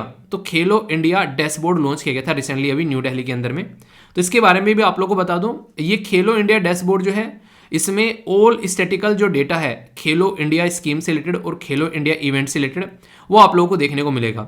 अभी यहाँ पर ये अपडेट किया जाए रियल टाइम में। एम क्या है, ताकि रियल टाइम में इंफॉर्मेशन मिलती रहे।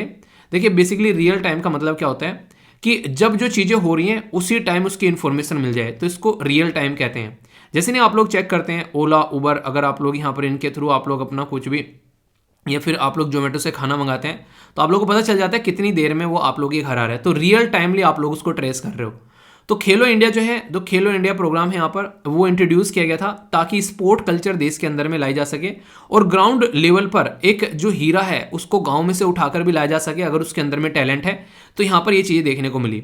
एनुअल स्कॉलरशिप 5 लाख की 8 साल के लिए दी जाएगी टैलेंटेड जो प्लेयर है उनको, ताकि वो सही तरीके से अपनी इफिशिएंसी का यूटिलाइजेशन किया जा सके। आप लोगों को एक बात बता दूं, ये माना जाता है कि एक प्लेयर को पालना एक तरीके से हाथी पालने वाली बात होती है। इतना खर्चा उसके ऊपर होता है अगर ढंग से प्लेयर आप लोगों को तैयार करना है। हमारी कंट्री में टैलेंट तो है पर लेकिन टैलेंट को रिसोर्स नहीं मिलते हैं और इसकी वजह से दिक्कतें देखने को मिलती है। ये बहुत बड़ी प्रॉब्लम है। और टैलेंट हर जगह आप लोगों को देखने को मिलेगा। पढ़ाई के मामले भी टैलेंटेड एक से एक बच्चे पढ़े हुए हैं। अभी एक बच्चे के द्वारा मेल लिखा गया था, उससे बातें कर रहा था मैं, तो यहाँ पर देख रहा था उसके घर में बेसिकली उसके फादर साहब जो हैं वो जूते गांठते हैं, ठीक है। तो जूते काटने जाया करते थे, तो अभी एक एक्सीडेंट में उनके फादर साहब का जो है वो हाथ कट गया। तो उसने बच्चे ने मेल किया था कि सर ये प्रॉब्लम हो रही है, सर क्या करूँ। तो आप लोग समझ सकते हैं यार, आप लोगों को लगता है आप लोगों की समस्या बड़ी है, ठीक है, पर लेकिन इन रियलिटी में ऐसे ऐसे लोग आप लोगों को देखने को मिलेंगे। आप लोगों को लगा यार मेरी तो प्रॉब्लम कुछ भी नहीं है इसके सामने। सोचो अब वो घर को भी लेकर चलेगा, अपनी पढ़ाई भी करनी है और सारी चीज़ें आप लोग यहाँ पर देख सकते हैं। माँ जो है वो ऐसा नहीं कि कुछ कमा एक तरीके से बाहर कुछ कमाने जाती हैं, पढ़ी लिखी नहीं है माँ, तो उनको घर पे देखना होता है सारी चीज़ें, ठीक है। अब सोचो उस बच्चे को मैनेज कैसे करना है। तो यार ये ना एक अपने ही आप में मतलब समझ रहे हैं आप लोग यहाँ पर। तो मैं यही कहता हूँ अगर जो फैसिलिटीज़ आप लोगों को मिली हैं उनको अप्रिशिएट किया करो। बहुतों को नहीं मिलती हैं यार ये चीज़ें, आप लोगों को जो मिली हुई हैं, तो उनको ढंग से एंजॉय किया करो। ओके, बाकी कुछ छोटी छोटी न्यूज़ यहाँ पर, जैसे कि प्राइम मिनिस्टर मोदी जी के द्वारा वीर बाल दिवस में यहाँ पर पार्टिसिपेट किया गया। तो ये एक काफ़ी इंपॉर्टेंट प्रोग्राम होता है जिसमें जो देश के वीर बच्चे होते हैं उन एक तरीके से उनका अवार्ड भी जाता है और यहाँ पर कहीं ना कहीं ये याद भी किया जाता है। किसके याद में यहाँ पर ये सेलिब्रेट किया जाता है पता है आप लोगों को? इसके बारे में शेयर किया था, जाकर देखना आप लोग। आई थिंक SLV PDF पर शेयर किया था, शायद ध्यान नहीं होगा, SLV PDF पर शेयर किया था इसके बारे में, ठीक है। तो उसको जाकर आप लोग देखना, डिटेल में आप लोगों को इन्फॉर्मेशन मिल जाएगी, कोई भी डाउट फिर आप लोगों को नहीं रहेगा, ठीक है। यहाँ पर बात की जा रही है एक्सपर्ट के द्वारा red flag mega oil refinery project जो है जिसका नाम है यहाँ पर रत्नागिरी डिस्ट्रिक्ट के अंदर में, महाराष्ट्र के अंदर में। यहाँ पर एक तरीके से आप लोग बोल सकते हैं यहाँ पर कि यहाँ पर जो डैमेज है, ठीक है, तो एंशिएंट रोग जो कार्विंग की जा रही है तो उसके बारे में यहाँ पर बातें की जा रही है। देखिए क्या होता है, जब हम लोग कोई भी प्रोजेक्ट लगाते हैं तो बहुत सारे इश्यूज देखने को मिलते हैं, तो एक्सपर्ट के द्वारा अभी यहाँ पर उसको लेकर बताई गई कि ये सही चीज़ें नहीं है, इसको थोड़ा कंट्रोल किया जाए। ठीक है, controller and auditor general of India के द्वारा डिटेक्ट की गई है यहाँ पर कई सारी गलत चीज़ें नेशनल रजिस्टर ऑफ सिटीजन के अंदर में, जिसको एनआरसी बोलते हैं। तो एनआरसी यहाँ पर एक तरीका ये डॉक्यूमेंट तैयार किया जा रहा था यहाँ पर बोला गया controller and auditor general of India के द्वारा कि इसके अंदर बहुत सारी दिक्कतें हैं। सर्च करना यूट्यूब पर जाकर एनआरसी बाय वीर, ठीक है, तो पूरा ये डिटेल में एक वीडियो आएगा खुल के आप लोगों के सामने। अगर डिटेल में देखना है तो उसको एक बार सर्च कर लेना आप लोग। ठीक है, आगे यहाँ पर रिजर्व बैंक ऑफ इंडिया के द्वारा बैंक लॉकर के रिलेटेड रूल जो हैं उनको रिवाइज किया जा रहा है 1 जनवरी से। किस किसी ने बैंक में अपना पैसा रख रखा बताओ, ठीक है, अपना लॉकर नंबर ही बताना मुझे कौन से बैंक में है, ठीक है। तो यहाँ पर उसको रिवाइज किया जा रहा है, तो देखते हैं क्या क्या चेंजेस होंगे। इंडिया के द्वारा बात की जा रही है WTO के मेंबर से रिलेटेड यहाँ पर कि कंज्यूमर प्रोटेक्शन के बारे में बात की जाए। ई कॉमर्स, मान लीजिए ऑनलाइन आप लोग कुछ सामान खरीदते हैं तो उनके कंज्यूमर के प्रोटेक्शन के बारे में भी कोई यहाँ पर बातें होनी चाहिए ढंग से, ये बातें यहाँ पर बताई जा रही है। पार्लियामेंट्री पैनल के द्वारा डिसअपॉइंटमेंट दिखाया गया पुअर यूटिलाइजेशन जो बजट है खासकर नरेगा के तहत में, नरेगा के तहत में नहीं, नेशनल स्मार्ट ग्रिड मिशन के तहत में। तो यहाँ पर देखिए कई बार क्या रहता है, जैसे आप लोगों को बात करूं मैं, जैसे नरेगा भी हो गया और भी कई सारे मिशन हो गए, पैसा जिस पर्टिकुलर पर्पज के लिए दिया जाता है कई बार उस पर्पज के लिए यूटिलाइजेशन होता है उसका मिलता ही नहीं है। तो इसके चलते कई बार दिक्कत होती है कि यार दिया किस लिए था और यूज हो नहीं रहा है या फिर किस तरीके से हो रहा है, तो ये गलत होता है। ठीक है, तो उसी के बारे में यहाँ पर बातें हैं। पुष्पा कमल दहल, प्रचंड भाई साहब ने मतलब प्रचंड मचा रखा है, नेपाल के प्राइम मिनिस्टर बन गए। तो इंपॉर्टेंट पर्सनैलिटी में क्वेश्चन पूछा है तो याद रखिएगा। पुतिन साहब जो है यहाँ पर वो रसिया को रेडी कर रहे हैं ताकि यहाँ पर बात की जा सके यूक्रेन वॉर पर देखते हैं वेस्टर्न वर्ल्ड जो है वो तैयार नहीं हो रहा है, क्या मिलता है। ये न्यूज़ मेरे दिल को सुकून देने वाली थी। फॉर्मर मालदीव के जो प्रेसिडेंट है अब्दुल्ला यमीन, 11 साल की सजा मिली है मनी लॉन्ड्रिंग के और ब्राइबरी के मुद्दे पर। ये जो इंसान है ना, जो आप लोगों को दिख रहा है इसका थोपड़ा देखो, ये इंसान जो है इंडिया से इतना चिढ़ रहा था, मालदीव के अंदर में हमारे खिलाफ प्रोटेस्ट लगवा रहा था ये, और चाइना की गोद में जाकर बैठा हुआ था। भाई साहब जेल की हवा खिला दी गई है, बड़ा सही लग रहा मुझे तो देख के, लिख लेना वहाँ से अंदर से। चाइना के अंदर में कोविड-19 के जो केस हैं वो इतने निकल रहे हैं कि मतलब ना कई सारे देश बच जाएंगे, छोटे छोटे इतने केसेस निकल कर आ रहे हैं, पर लेकिन वो किसी को बता नहीं रहे हैं, सारी की सारी जनता को दफना देंगे, किसी में पता भी नहीं चलेगा कहाँ चलेगी, जैसे लास्ट टाइम इन्होंने किया था। बड़ी खतरनाक चीज़ यार, आप लोग एक ऐसे देश में हो जहाँ पर आप लोग बहुत सारी आवाज़ उठा सकते हो। चाइना में सारे प्रोटेस्ट जो है जरा सी देर में मतलब दबा दिए जाते हैं, 1 सेकंड में पता भी नहीं चलता है। एक स्टडी की गई है अंटार्कटिका, यहाँ पर बेसिकली एम्प्रोर, ये पेंगुइन है, आप लोग देखते हैं। ये बोला जा रहा है कि ये जो इस तरह की पेंगुइन है ये आने वाले टाइम में यहाँ पर बोला जा रहा है कि 2000 क्या बोल रहा हूँ, वैसे 2100 में यहाँ पर ये देखने को नहीं मिलेगी, यानी कि आने वाले समय में ये एक्सटिंक्ट हो जाएगी। रीज़न आप लोग जानते हैं, जिस तरीके से टेम्परेचर बढ़ रहा है, पानी पिघल रहा है और बर्फ़ पे रहती हैं, अगर बर्फ़ ही नहीं रहेगा तो पानी में तो तैरने से रहे, तो कंडीशन एक तरीके से ख़राब होती नजर आएगी, ऐसा आप लोग यहाँ पर बोल सकते हैं। ओके, तो इसलिए थोड़ा सा अगर आप लोग रोल प्ले करोगे गर्मी को रोकने में तो अपने लेवल पर आप भी काम कर सकते हो। आगे चलते हैं, यहाँ पर क्वेश्चन है आप लोगों के सामने, इनको देख लेते हैं कि कर रिसेंटली पुष्पा कमल दहल प्रचंड किस देश के प्राइम मिनिस्टर आप लोगों को देखने को मिले। तो ये वनडे टाइप में छोटे छोटे क्वेश्चन आप लोगों से कई बार पूछे जाते हैं इंपॉर्टेंट पर्सनैलिटी से रिलेटेड। तो क्या है, बांग्लादेश, नेपाल, मालदीव या फिर मॉरिशस, तो अभी आप लोगों को बताया। इसी के साथ में यहाँ पर ये पेंगुइन जो मैंने अभी ये बताया कहाँ पर ये खत्म होने वाली है, बोला गया अंटार्कटिका, ऑस्ट्रेलिया, ग्रीनलैंड या फिर आइसलैंड, ये आप लोगों को बताना है। नेक्स्ट यहाँ पर बोला गया कि यूनियन मिनिस्टर अनुराग सिंह ठाकुर के द्वारा इनोग्रेट किया गया sports science centre Pune, Amravati, Udupi या फिर वाराणसी के अंदर में।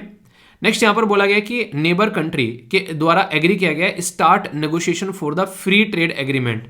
तो ये बेसिकली किसके साथ में, श्रीलंका, चाइना, बांग्लादेश या फिर नेपाल, ये आप लोगों को बताना है। ये भी काफ़ी इंपॉर्टेंट है, क्वेश्चन आप लोगों से पूछा जाता है कई बार। मैप बेस्ड क्वेश्चन है यहाँ पर आप लोगों के लिए। ये बेसिकली आप लोग, मैप बेस्ड से पहले तो बहुत क्वेश्चन था सी सेट का, ठीक है, सी सेट का क्वेश्चन है। वीडियो को पॉज कर आप लोग अटेम्प्ट करना, फिर आप लोगों को यहाँ पर इसका आंसर बताया जाएगा।